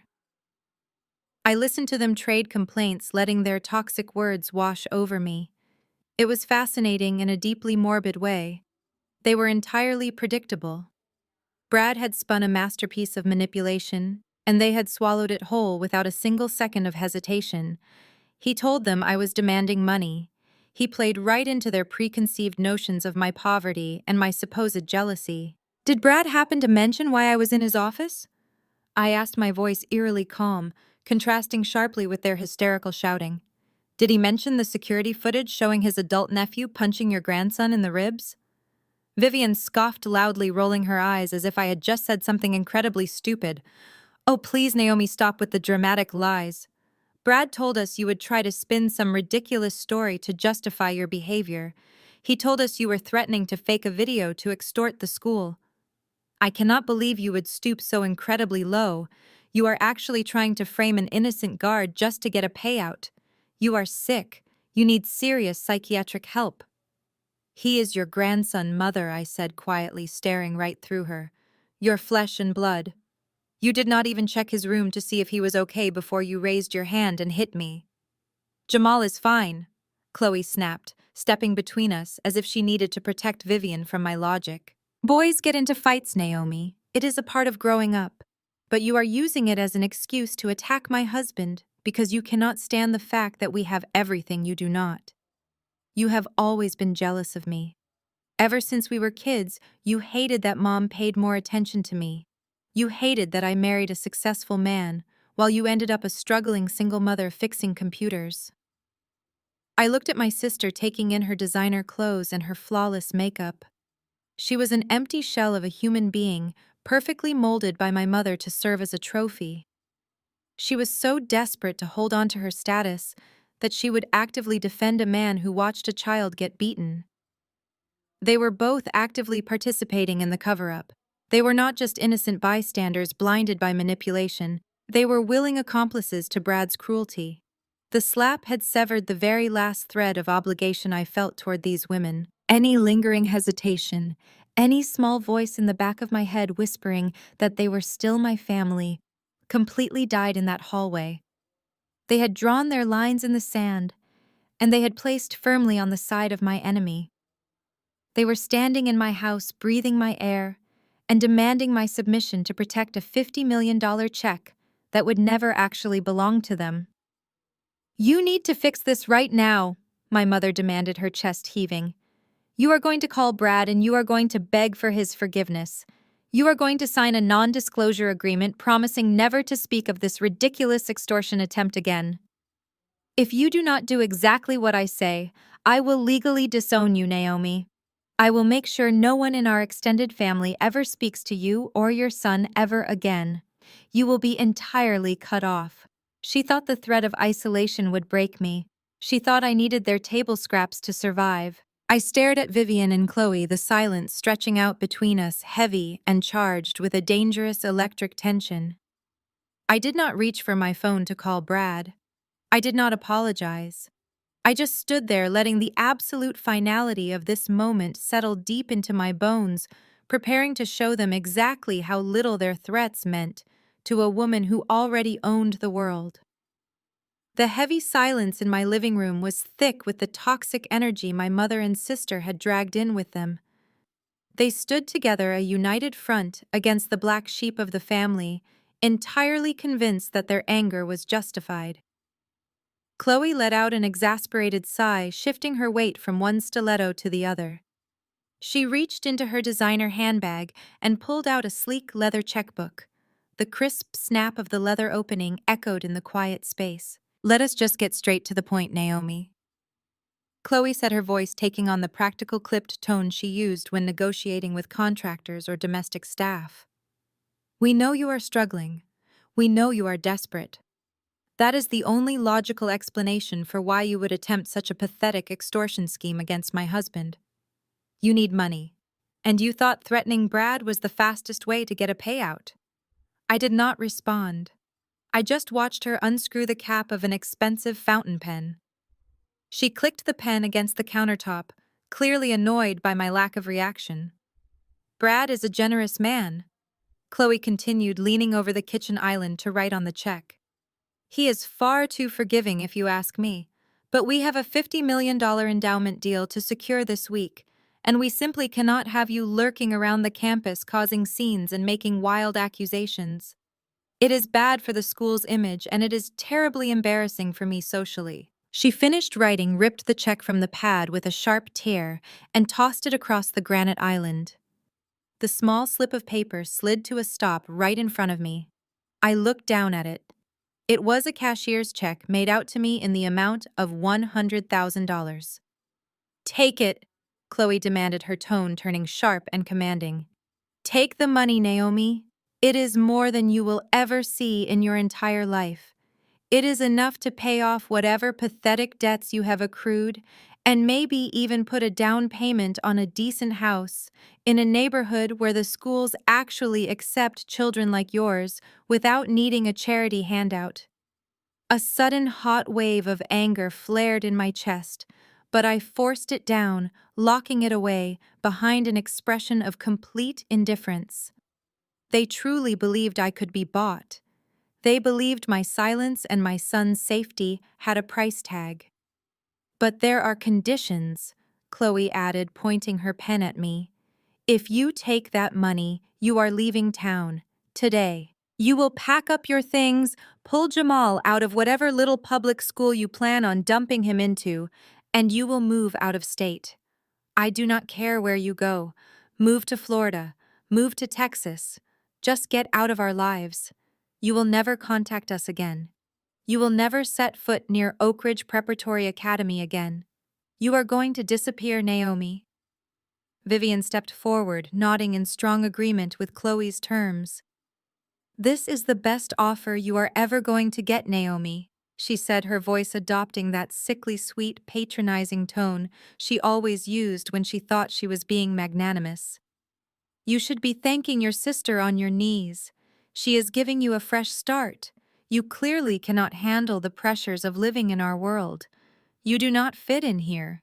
You never have. Take the money and go somewhere where people will not judge you so harshly for your failures. My failures. I looked from the check to my mother, and then to my sister. It was astounding how completely disconnected from reality they were. They were standing in a house I owned outright, offering me a fraction of what my company cleared in a single week, and demanding that I vanish to protect the reputation of a man who facilitated child abuse. They were trying to bribe the victim. I picked up the check, holding the crisp paper between my fingers. $100,000, I said softly, my voice betraying none of the absolute contempt I felt. You think $100,000 is enough to buy my silence regarding the assault of my child? It is a playground scuffle, Naomi. Chloe snapped, rolling her eyes dramatically. Stop calling it an assault. You are just trying to use buzzwords to sound like a victim. Take the check and leave. If you do not, Brad will unleash his legal team tomorrow morning, and you will not see a single dime. You will just be broke, homeless, and facing extortion charges. You are protecting a monster, Chloe, I said, looking directly into her eyes. You are standing here right now, defending a man who stood by and watched a grown man hit your nephew. He watched it happen, and then he destroyed the evidence. And you are paying me to keep quiet so he can secure a $50 million donation for a school that employs violent guards. Chloe scoffed loudly, tossing her pen back into her handbag. Oh, please spare me the moral outrage. You are just mad because Brad finally put you in your place today. You thought you could walk into his office and play the tough, independent woman, but he completely shut you down. He exposed you for exactly what you are, a desperate gold-digging relative trying to cash in on our success. The sheer projection in her words was almost laughable. Chloe had spent her entire adult life marrying for money and twisting herself into whatever shape Brad required to maintain her access to his wealth. She was the ultimate gold digger, yet she was standing in my kitchen accusing me of the very crime she committed every single day of her life. I looked at the check one more time. It was a symbol of everything that was wrong with my family. It represented their belief that money could erase accountability. It represented their deeply ingrained racism and classism, their absolute certainty that they could just buy their way out of any consequence because they were wealthy and white adjacent. They believed my integrity was as cheap as their own. I reached across the kitchen island and pulled a silver lighter from the small decorative bowl where I kept my emergency candles. I flicked the lighter, igniting a bright yellow flame. "What are you doing?" Vivian demanded, her eyes widening in sudden alarm. I held the corner of the $100,000 check directly over the flame. The thick paper caught fire instantly, the edges curling and turning black as the fire rapidly consumed Brad's hush money. I held it until the flames licked dangerously close to my fingers, then dropped the burning remains into the stainless steel sink, watching it turn to gray ash. "You are completely insane," Chloe shrieked, stepping back as if the fire might suddenly jump to her expensive dress. "You just burned $100,000. You really have lost your mind." I turned off the faucet, washing the ash down the drain, and slowly turned back to face them. The calm I felt now was absolute. It was the calm before a catastrophic storm. The bitter pill they had tried to force down my throat had just been incinerated. I was done playing their game. I was done letting them believe they held any power over me whatsoever. "You came into my house, demanded I leave town, and offered me pennies to cover up a crime," I said, my voice dropping to a dangerously quiet octave. "You chose your side. You chose the man who hurts children over your own blood. You chose the illusion of wealth over the truth." "Naomi, you are making a massive mistake," Vivian warned, her voice trembling slightly. She was finally beginning to realize that the dynamic had shifted. I was not cowering. I was not crying. I was staring at them with the cold, unyielding gaze of an executioner. "The only mistake I made was letting you believe you ever mattered to me," I replied, stepping around the kitchen island to face them directly. "I am not leaving this town, Chloe. I am not taking my son anywhere, and I am absolutely not staying quiet." "You have no proof," Chloe countered, but her voice lacked its earlier arrogant sting. "Brad destroyed that video. It is just your word against his. And no one is ever going to believe you." I smiled. It was a sharp, terrifying smile that made both of them physically recoil. "Is that what Brad told you?" I asked. "Did he tell you he deleted the files from the server?" "That is so interesting." "Because the thing about digital networks, Chloe, is that nothing is ever truly gone, especially not when you are dealing with someone who knows exactly how to retrieve it." Chloe's face paled, the sudden realization hitting her like a physical blow. "You cannot," she stammered. "Get out of my house," I commanded, pointing toward the front door. "Both of you. Get out right now before I call the police and have you arrested for trespassing and attempted bribery."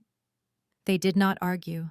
The sheer force of my command, combined with the sudden terrifying realization that I might actually possess the evidence Brad claimed to have destroyed, broke their united front. Vivian practically ran toward the door, pulling Chloe along with her. They stumbled out onto the porch, the heavy wooden door slamming shut behind them with a definitive crack. I locked the deadbolt, turning the security system back on. They had tried to buy my silence. Now I was going to make sure the entire city heard me scream. I had barely taken 2 steps away from the entryway when the heavy wooden door rattled violently against its hinges. Chloe was pounding her fists against the exterior, screaming through the solid wood. "You are bluffing, Naomi!" she shrieked, her voice entirely stripped of its usual polished elegance. "You do not have any video. You are just a pathetic, broke help desk worker trying to scare us. Open this door right now. If you do not take that money, Brad is going to bury you under so much legal debt you will be living on the street." I stopped in the middle of the hallway. They were so desperately clinging to the illusion of my poverty. They needed me to be helpless because it was the only way their twisted hierarchy made any sense. I realized then that simply kicking them out and letting them walk to their car was not enough. I did not want them to just be angry. I wanted them to be absolutely terrified. I wanted them to spend every single second leading up to the gala knowing exactly who they had crossed. I turned around and walked back into the kitchen. I slid the stack of mail off my laptop and woke up the high-definition screen. I opened my primary offshore wealth management dashboard and positioned the window perfectly in the center. Right next to it, I pulled up the active, unredacted copy of my firm's latest independent security contract with the federal government, complete with the official seal of the Department of Defense. I picked up the heavy laptop, walked back to the front door, and unlocked the deadbolt. I yanked the door open so fast Chloe stumbled forward, her fist suspended midair. Vivian was standing right behind her, clutching her designer purse, breathing heavily. "What is wrong with you?" Chloe demanded, recovering her balance and preparing to launch into another aggressive tirade. "Are you ready to stop this ridiculous act and negotiate like an adult?" I did not say a single word. I simply lifted the laptop and turned the screen around so it was directly in their line of sight. "Look at it," I commanded, my voice dropping to a low, authoritative register that demanded absolute obedience. Chloe rolled her eyes, but her gaze naturally flicked to the glowing screen.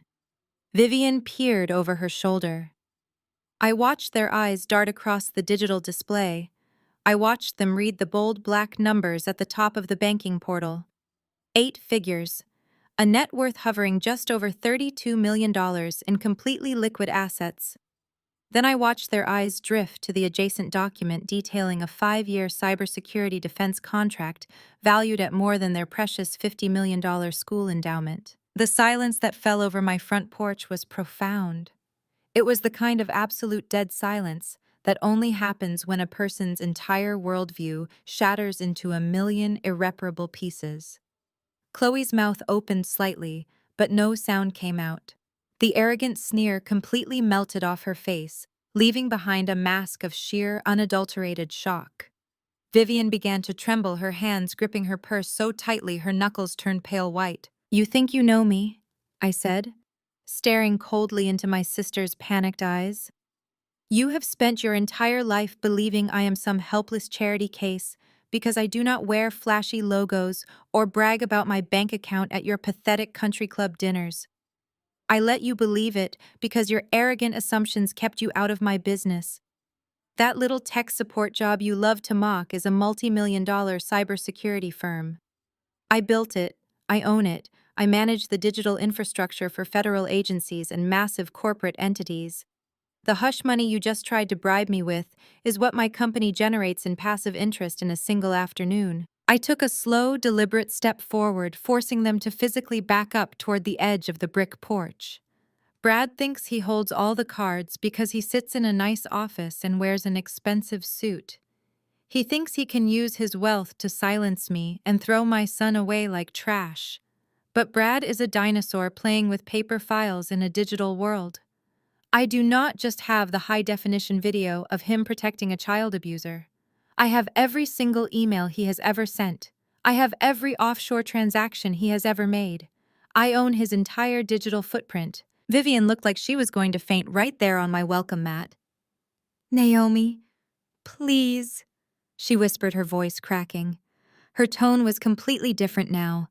The demanding, condescending matriarch was completely gone, replaced by a terrified old woman who finally realized she had backed the wrong horse. "We are family. We can fix this. You do not have to destroy your sister's life. You destroyed that yourselves the moment you decided to protect a man who hits children," I replied, my voice completely devoid of any sympathy. "You came into my home and tried to pay me to disappear. You showed me exactly who you are.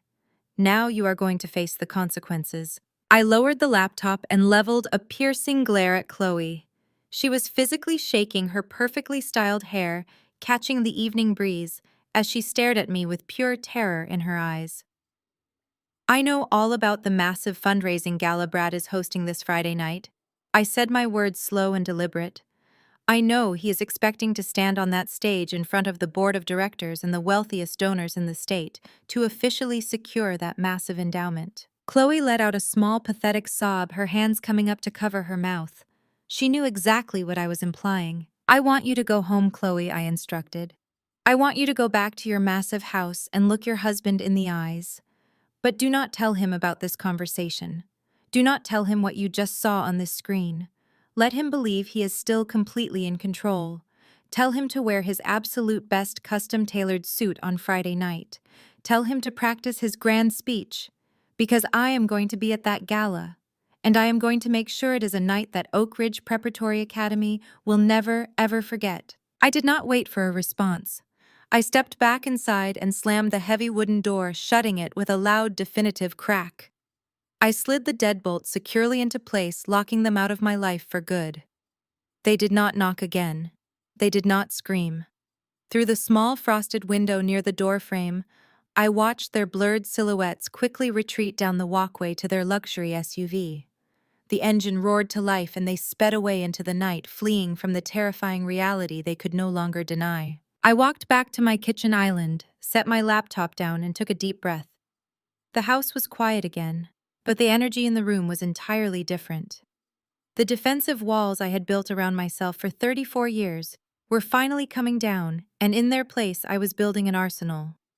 I opened a new encrypted communication channel to my lead operations director. He responded immediately. The family visit has concluded. I typed, my fingers flying across the mechanical keys. We are moving forward with the primary objective. What are your final orders? He replied. I pulled up the official guest list for the Oak Ridge Preparatory Academy Fall Gala. I had already bypassed their event management software earlier that afternoon. I found my own name quietly added to the VIP roster, alongside a prominent state prosecutor I occasionally consulted for. Compile the complete financial dossier on Brad Davis, I instructed, typing rapidly. Cross-reference his embezzled school funds with Chloe's real estate purchases and his personal luxury assets. Package it securely alongside the raw surveillance footage of the assault. I want the entire presentation formatted specifically for the high-definition LED screens at the Downtown Plaza Hotel. We are going to remotely hijack the audio-visual feed at the gala. When Brad steps up to that podium to accept his fake applause, we are going to show the entire city exactly who he is. The screen blinked as my director confirmed the orders. I leaned back in my chair, feeling a profound, chilling calm settle over my entire body. Brad, Chloe, and my mother had spent my entire life trying to push me into the shadows. They were about to learn that the dark was exactly where I did my best work. Friday night arrived with a sharp chill in the air, but inside the Grand Plaza Hotel, the atmosphere was suffocatingly warm and heavy, with the scent of expensive cologne and roasted orchids. The fall fundraising gala for Oak Ridge Preparatory Academy was the crown jewel of the city's social calendar. It was a night specifically designed for the ultra-wealthy to gather in one room, pat each other on the back, and buy their way into feeling like philanthropists. Valets in crisp white jackets rushed to park a seemingly endless line of imported luxury vehicles, while photographers flashed their cameras at the local politicians and tech billionaires making their way up the sweeping red carpet. I monitored the entire arrival sequence through the hotel's hacked security feed from the back of my hired town car parked discreetly down the block. Inside the main ballroom, no expense had been spared. The towering ceilings were draped in cascading silk, and massive crystal chandeliers cast a warm golden glow over 50 circular tables. Each table was adorned with towering arrangements of white roses and fine silver cutlery that gleamed under the stage lights. At the very front of the room, positioned perfectly in the center, was the principal VIP table. Through my tablet screen, I watched my sister Chloe and my mother Vivian take their seats. They were both dressed in stunning couture gowns, but their body language told an entirely different story. Chloe was rigid. She sat with her spine completely straight, her hands gripping her crystal champagne flute so tightly I was surprised the glass did not shatter. She kept darting her eyes toward the grand entrance doors, her chest rising and falling in shallow, panicked breaths. Vivian sat right next to her, aggressively fanning herself with a printed evening program. I had told Chloe not to warn Brad about what she had seen on my laptop, and it was incredibly obvious that she had followed my instructions to the letter. She had been too terrified to shatter his fragile ego right before the biggest night of his career. She was sitting there helplessly trapped between the lie she had to maintain for her husband and the terrifying truth she knew was coming for her. At exactly 8 o'clock, the ambient classical music faded out, and the main house lights dimmed to a dramatic low level. A single bright spotlight hit the center of the massive stage, illuminating a sleek acrylic podium.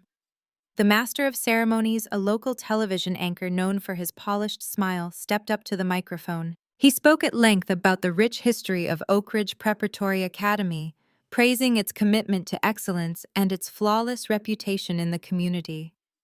Then he introduced the man of the hour. The applause was deafening as Brad Davis walked out from the wings. He looked absolutely immaculate.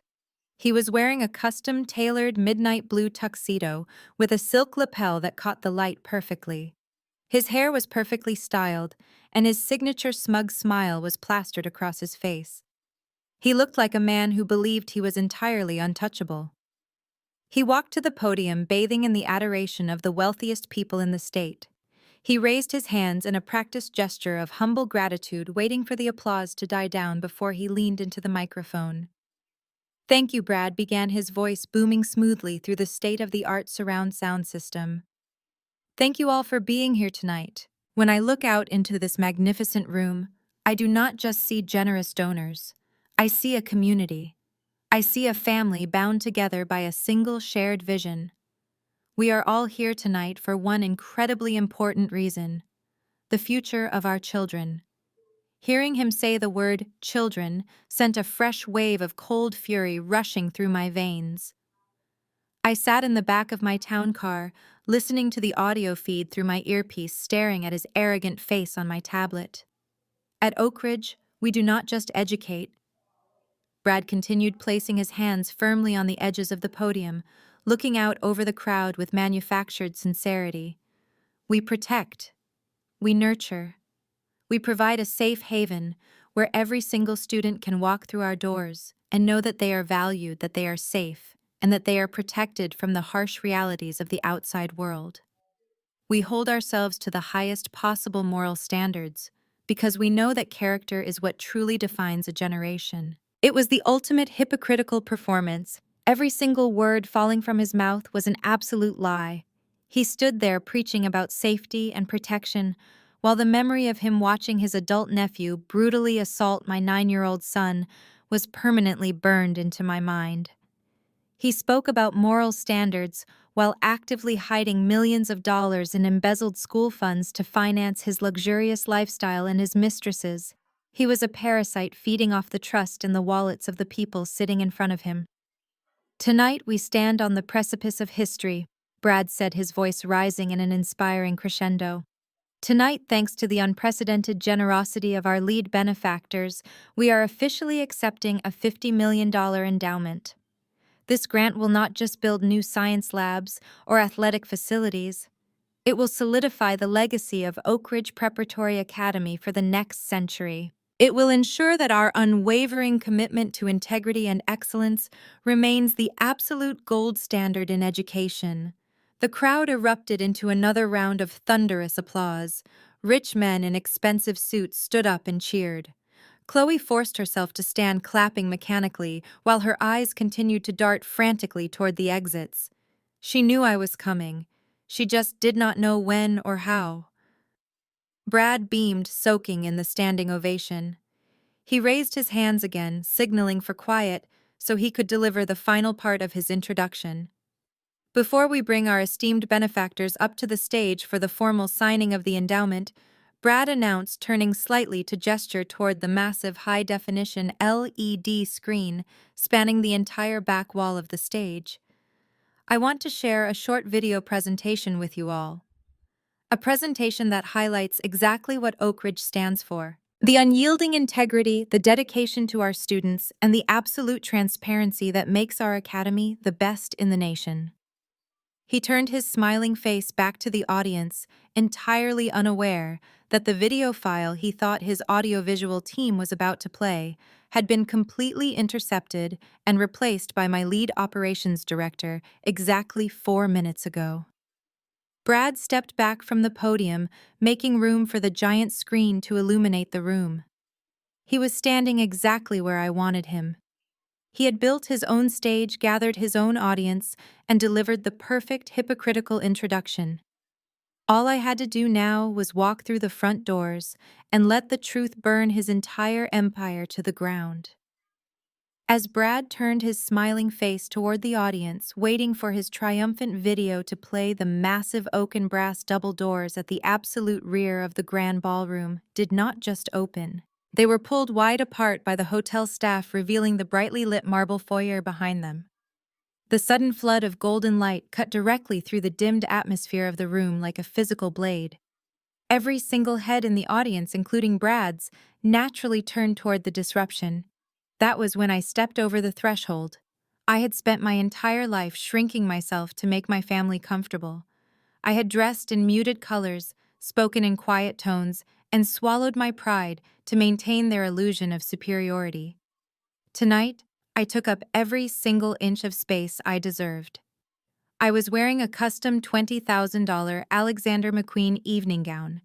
It was a masterpiece of deep crimson silk that draped perfectly across my figure, featuring a sharp architectural neckline and a daring thigh-high slit that projected absolute uncompromising power. My hair was styled in sleek, flawless waves, and a single diamond tennis necklace rested against my collarbone, catching the chandelier light with every step I took. I did not look like the struggling single mother they all thought I was. I looked like a woman who could buy the entire hotel and fire everyone inside it before the appetizer plates were cleared. The collective intake of breath from the VIP tables was audible even over the ambient noise of the room. Chloe had spent weeks agonizing over her designer dress, trying to ensure she was the absolute center of attention. As I began my slow, deliberate walk down the center aisle, dividing the sea of circular tables, I watched her entirely fade into the background. Next to the fierce, unapologetic elegance I was projecting, Chloe's safe pastel gown looked like a cheap bridesmaid dress bought off a clearance rack. I could practically see the air completely leave her lungs. Her jaw dropped and her perfectly manicured hands gripped the edge of the white tablecloth so hard her knuckles turned stark white. But the shock radiating through the room was not just about my physical transformation. It was about the man walking perfectly in step beside me. Marcus Sterling was the state prosecutor for our district. He was a man known for his ruthless efficiency in taking down corrupt politicians, corporate fraudsters, and untouchable elites. He was also a man who occasionally relied on my firm to decrypt seized hard drives for his most high-profile federal cases. He was wearing a sharp black tuxedo, offering me his arm with a polite professional smile. His presence was not just a courtesy. It was a highly calculated display of unyielding legal authority. Whispers began to ripple through the wealthy crowd like a wave of electricity. The donors and board members leaned in toward each other, hiding their mouths behind their crystal champagne flutes. The women who had looked at me with profound disgust in the school lobby just a few days ago were now staring at me with a mixture of absolute envy and intense curiosity. They did not know exactly who I was, but they knew exactly who Marcus was. They saw a stunning, unknown black woman commanding the room with the top law enforcement official in the state acting as her personal escort. The false narrative Brad had so carefully built of a deranged, violent relative was instantly destroyed before he even had the chance to utter a single word about it. Brad was frozen behind the acrylic podium. The smug, triumphant smile had completely vanished from his face, replaced by an expression of pure, unadulterated panic. The color drained from his cheeks, making him look sickly under the bright stage lights. His eyes darted rapidly from me to Marcus, and then to the 4 large security guards stationed at the corners of the ballroom. Brad gave a frantic, subtle nod toward the center aisle, silently ordering his men to intercept me and remove the threat. The guards immediately stepped forward, their hands reaching for the earpieces curled tightly around their ears. The youngest guard, the exact same man who had roughly grabbed my arm and thrown me out of the administrative lobby, moved the fastest. He stepped directly into the center aisle, blocking my path with his broad shoulders. He puffed out his chest, opening his mouth to tell me I was trespassing to play the tough enforcer in front of his wealthy boss. I did not slow my pace, I did not flinch, and I did not break eye contact with Brad. I simply kept walking, while Marcus smoothly stepped slightly ahead of me. Marcus did not raise his voice or make an undignified scene. He simply reached into his tuxedo jacket, pulled out his official gold badge, and held it up just high enough for the young guard to see. State business, son, Marcus said, his voice low, but carrying absolute lethal authority. Step aside right now, or you will leave this building in handcuffs for obstructing an active investigation. The young guard stopped dead in his tracks. All the bravado instantly drained from his posture. He looked at the gold badge, looked up at Marcus' cold, unyielding stare, and then practically scrambled out of the way, backing up against a nearby table so fast he almost knocked over a floral arrangement. The other 3 guards, seeing their point man completely surrender, immediately froze in place and lowered their hands. They were paid to intimidate nervous parents and unruly teenagers, not to physically engage the state prosecutor. In a matter of seconds, Brad's entire line of physical defense completely crumbled to dust. I continued my walk down the aisle, the soft swish of my crimson silk gown the only sound in my immediate vicinity. I was a predator slowly approaching its prey, in a room full of people who had suddenly realized they were trapped in the cage with me. The sheer gravity of my entrance had completely suspended time in the grand ballroom. Brad was trapped on his own stage, stripped of his security, stripped of his false narrative, and staring directly into the eyes of the woman he had tried to destroy. I stood tall, feeling the absolute intoxicating power of a woman who had finally stepped out of the shadows and taken control of her own destiny. The stage was set, and the audience was completely captivated. I did not stop walking until I was only a few yards away from the front row of VIP tables. The wealthy donors who had previously viewed me as a pathetic charity case were now practically tripping over themselves to clear a path for me and Marcus.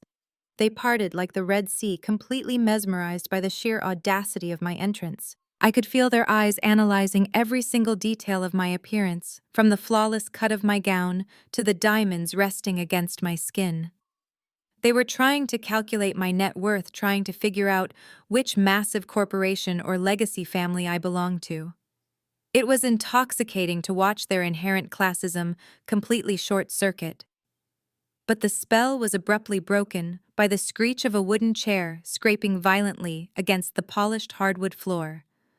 Chloe had finally snapped out of her paralyzed state. The absolute terror of losing her perfect high society facade had overridden her initial shock.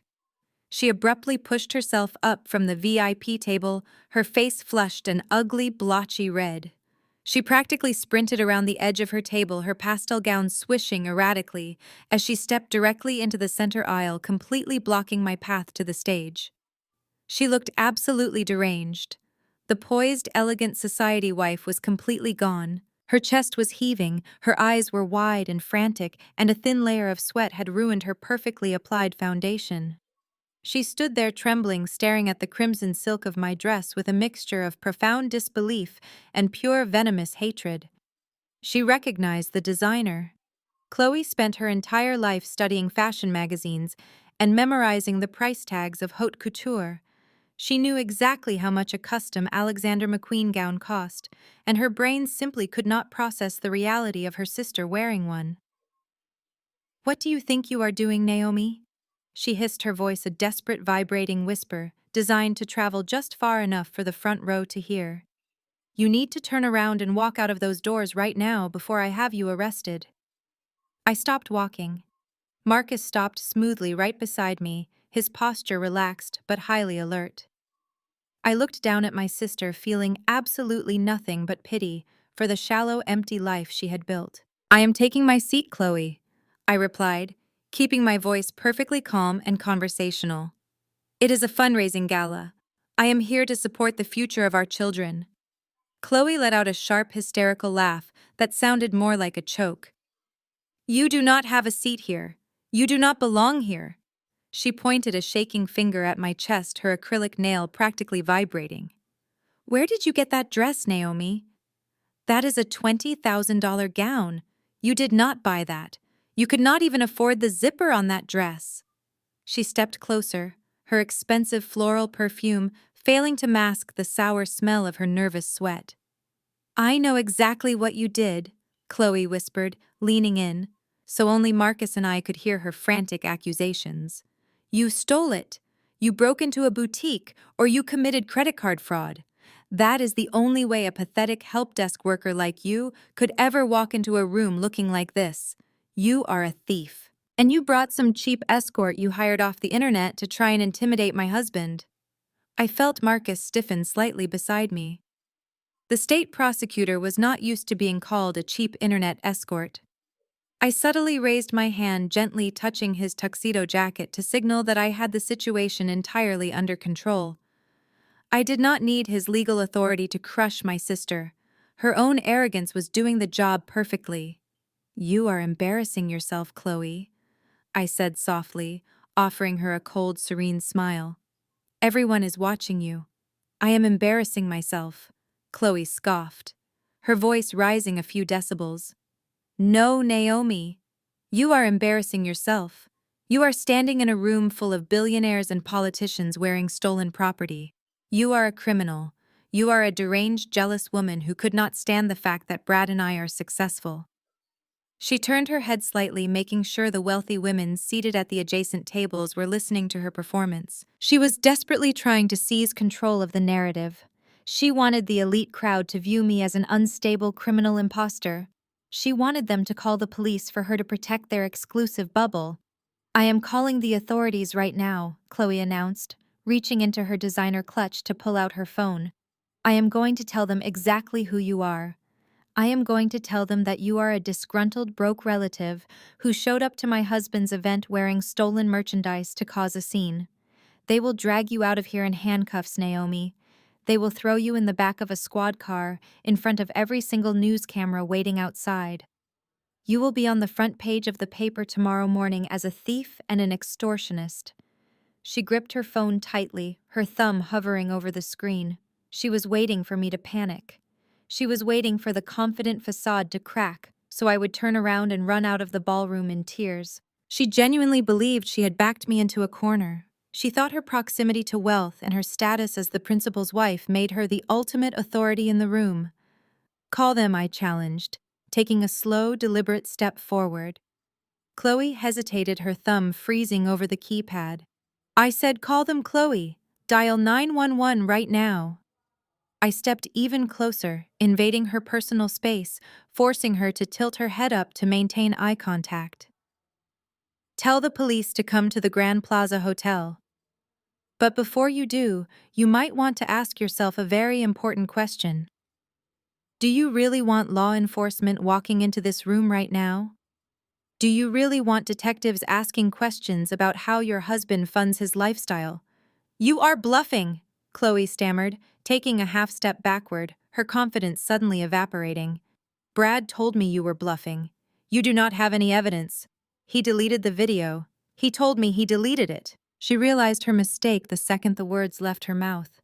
In her frantic attempt to prove me wrong, she had just openly admitted to knowing about the video and the subsequent cover-up in front of the state prosecutor. Marcus raised his eyebrows, his professional gaze locking onto Chloe with the sharp intensity of a predator who had just spotted bleeding prey. I smiled again, but this time there was absolutely no warmth in it. It was a smile that promised absolute destruction. "Brad lied to you, Chloe. He lied to you about the video, just like he lied to you about his offshore bank accounts. And you are standing here threatening to call the police on me while your husband is about to be arrested for embezzlement and child endangerment." Chloe's phone slipped from her trembling fingers, dropping onto the hardwood floor with a sharp plastic crack. She did not even try to pick it up. She just stared at me, her eyes wide with a terrifying new realization. I leaned in, closing the final few inches between us, my lips hovering right next to her ear, so I could deliver the final crushing blow. "You want to know exactly where I got this dress, Chloe?" I whispered, my voice dropping to a silken, terrifying hum. "I bought it this afternoon." I walked into the flagship boutique and I handed them my corporate card. It was a business expense, Chloe. A perfectly legal tax-deductible write-off for the chief executive officer of a federal cybersecurity firm. I felt her breath hitch a sharp intake of air that rattled loudly in her chest, but I did not stop. I pressed further, ensuring every single word carved itself permanently into her mind. Have you ever wondered why Brad has been so incredibly stressed about securing this $50 million endowment? Have you ever wondered what kind of extreme due diligence a senior board of directors requires before they hand over that kind of massive unchecked funding to a single principal? They require an absolute guarantee. They mandate an independent, comprehensive digital security and financial audit to ensure their investment is protected from liability. I paused, letting the agonizing weight of the moment settle over her. The firm they hired Chloe is mine. I am the lead auditor. I did not just hack into his servers like some amateur. I was explicitly handed the master administrative keys by the very billionaires sitting at your dinner table. I had full authorized, unrestricted legal access to every single encrypted file, every single deleted surveillance video, and every single hidden offshore financial transaction your husband ever authorized. I leaned back just enough to watch the absolute devastation wash over her perfectly contoured face. She was no longer just panicked or embarrassed, she was clinically in shock. Her knees physically buckled and she had to blindly grab the edge of the velvet-draped VIP table to stop herself from collapsing onto the polished hardwood floor. The trembling started in her hands and rapidly spread through her entire body, making her expensive diamond bracelets rattle loudly against each other. "You told me to leave town, Chloe," I continued, my voice steady, unforgiving, and loud enough for the immediate circle of wealthy eavesdroppers to hear. "You came into my home and threw $100,000 at my face to protect a man who violently beats children and steals millions from his own school. Did you really think you were the smartest person in the room? Did you honestly believe your counterfeit country club status made you untouchable?" Chloe stared at me, her mouth opening and closing like a suffocating fish. She could not formulate a single coherent syllable. The reality of her entire existence was unraveling in real time. She was finally realizing that her massive colonial mansion, her luxury SUVs, and her designer wardrobe were all financed by stolen endowment funds.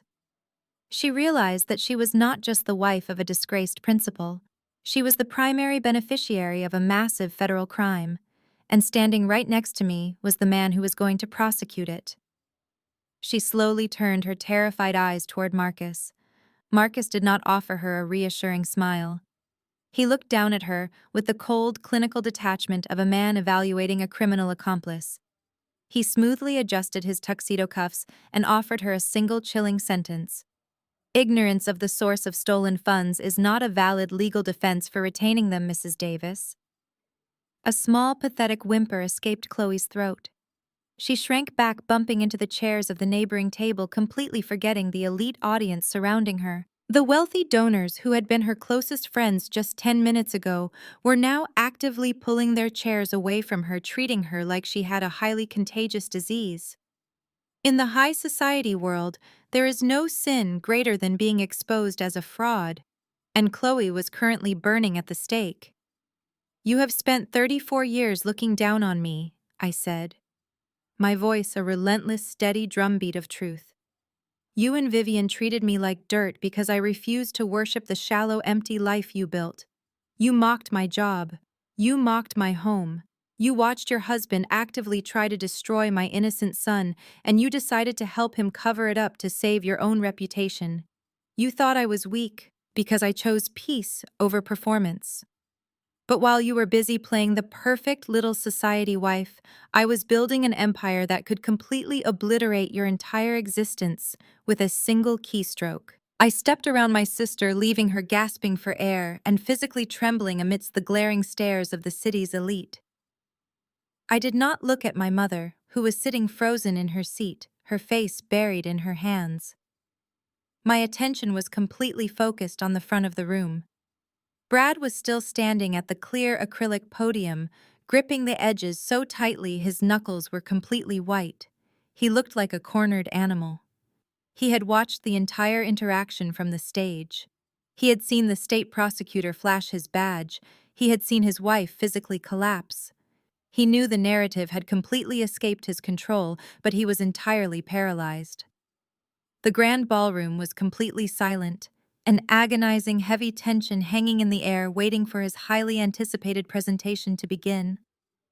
I stopped walking and stood perfectly still in the center aisle, precisely halfway between the disgraced wife and the doomed husband. I pulled my phone out of my evening clutch and raised it slightly, making sure Brad could see exactly what I was doing. I looked directly into his panicked blue eyes and offered him the same terrifyingly calm smile I had given him in his office. I pressed the single illuminated button on my screen, sending the final execution command to my operations director. The stage was officially mine. The massive high-definition LED screen behind Brad flickers violently. The carefully curated corporate logo of Oak Ridge Preparatory Academy completely vanishes. For a split second, the ballroom is plunged into absolute darkness, before the screen blazes back to life, casting a harsh, sterile light over the entire stage. Instead of a polished tribute video, the raw, unedited security footage from the campus courtyard begins to play.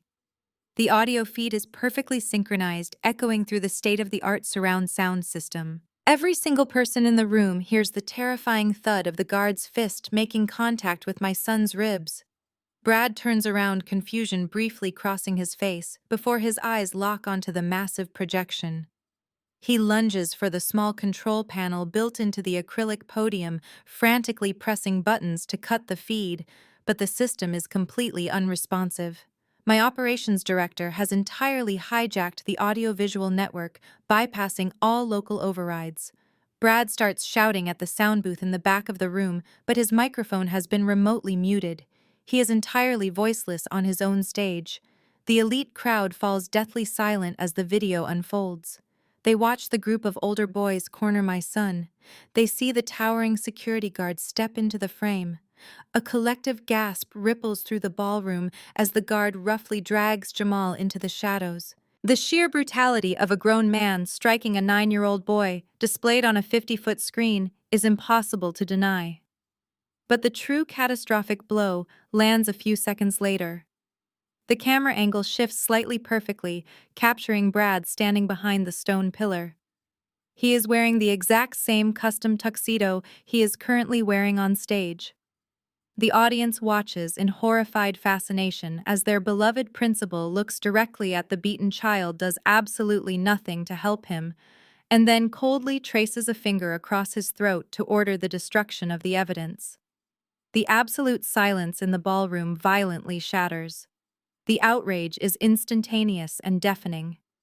Women who had just been applauding Brad's speech cover their mouths in pure disgust. Men who had written massive checks just hours ago stand up from their tables shouting in anger. The hypocrisy is staggering. Brad had just spent 10 minutes preaching about protecting the future of their children, and now they are watching him actively orchestrate the cover-up of child abuse. At the VIP tables, the reaction is even more decisive. The lead benefactor, a prominent tech billionaire whose foundation was supposed to provide the $50 million endowment, pulls out his phone right at the table. I watch him aggressively dial a number, shouting over the noise of the crowd, instructing his legal team to freeze all transfers immediately and sever all ties with Oak Ridge. Other major donors quickly follow suit, frantically making calls to their financial advisors to pull their funding before their names are publicly associated with a catastrophic criminal scandal. The empire Brad built on lies and stolen money is completely collapsing in real time right in front of his eyes. Before Brad can even process the total destruction of his reputation, the high-definition screen transitions again. The violent video of my son is replaced by a massive spreadsheet of highly classified financial documents. These are not just any bank statements. They are the exact unredacted wire transfers I pulled from the hidden server earlier that afternoon. The crowd falls silent again, but this time the silence is heavier, thicker, with absolute disbelief. Highlighted in bright, unforgiving red ink is a series of transactions totaling over $5 million systematically siphoned directly from the Oak Ridge Student Development Fund. The money trail is incredibly easy to follow, even for the people standing in the back of the room. The ledgers clearly show the embezzled school funds being diverted into two separate offshore shell companies. One account is directly tied to the mortgage payments of Chloe's sprawling modern colonial mansion. The house she constantly used to humiliate me was literally bought with stolen charity money. But the second account is what truly shatters the remains of her fragile world. The screen displays a steady stream of exorbitant payments for luxury downtown apartments, expensive designer jewelry, and first-class flights, all registered under the name of a 24-year-old former administrative assistant who used to work in Brad's front office.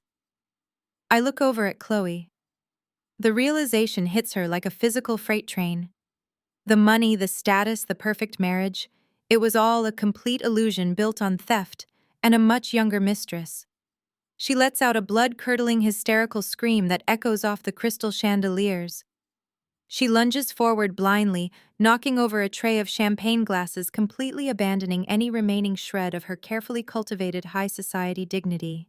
Beside her, my mother Vivian clutches her chest, her eyes rolling back into her head before she collapses entirely, fainting dead away onto the patterned carpet. No one even attempts to catch her. On the stage, Brad is frantically trying to unplug the main power cord to the screen, but it is far too late.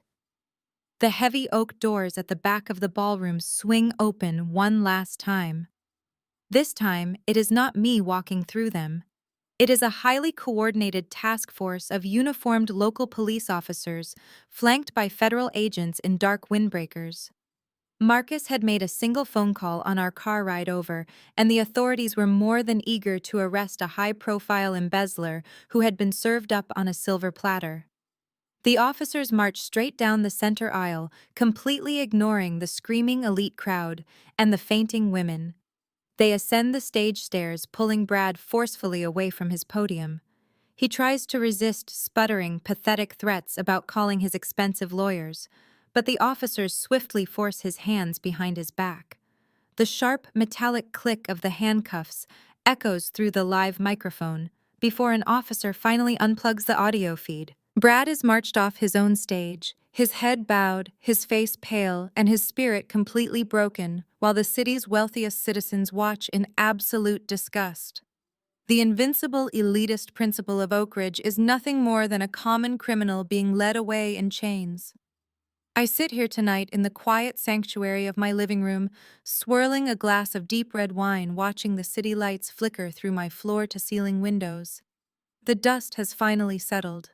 The chaotic storm I unleashed that night at the Grand Ballroom completely washed away the toxic foundation my family had built their entire lives upon. The aftermath was swift, and it was absolutely merciless.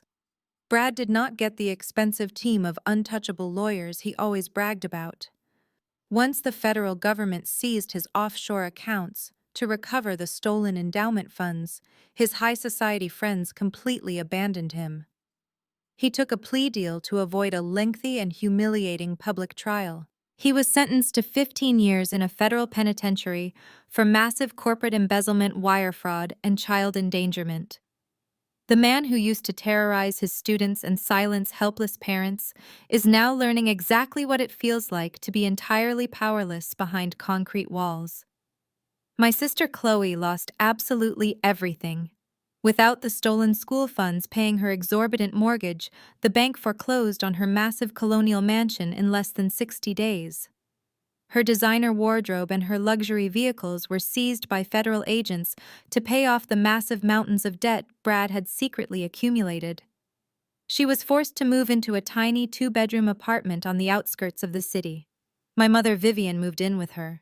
They spend their days sitting in a cramped living room entirely cut off from the country club elite, who refuse to even acknowledge their existence. They have tried to call me several times begging for financial help and forgiveness, but my number changed the morning after the gala. I do not harbor any anger toward them anymore. I just simply do not care. They chose their side, and now they are living with the consequences. As for Jamal, he is thriving. I pulled him out of Oak Ridge the very next morning. He is now enrolled in the most elite preparatory academy on the East Coast. It is a brilliant, progressive institution that genuinely values its students and has a flawless security protocol. And they treat Jamal with the utmost respect, not just because he is an incredibly bright and kind young boy, but because they know his mother recently became the majority shareholder of the entire academy board. He smiles all the time now, and the bruises on his ribs have completely faded into memory. No one will ever lay a hand on my son again. People always tell you that family is supposed to be your ultimate safe haven. They tell you that blood is thicker than water and that you have to forgive the people who share your last name. But sometimes the people who share your blood are the exact ones holding your head underwater. Sometimes to find your true peace, you cannot just walk away. You have to be willing to strike the match and tear the entire toxic structure down with your own two hands. I burned their empire to ashes, and from those ashes I built a kingdom for my son and me.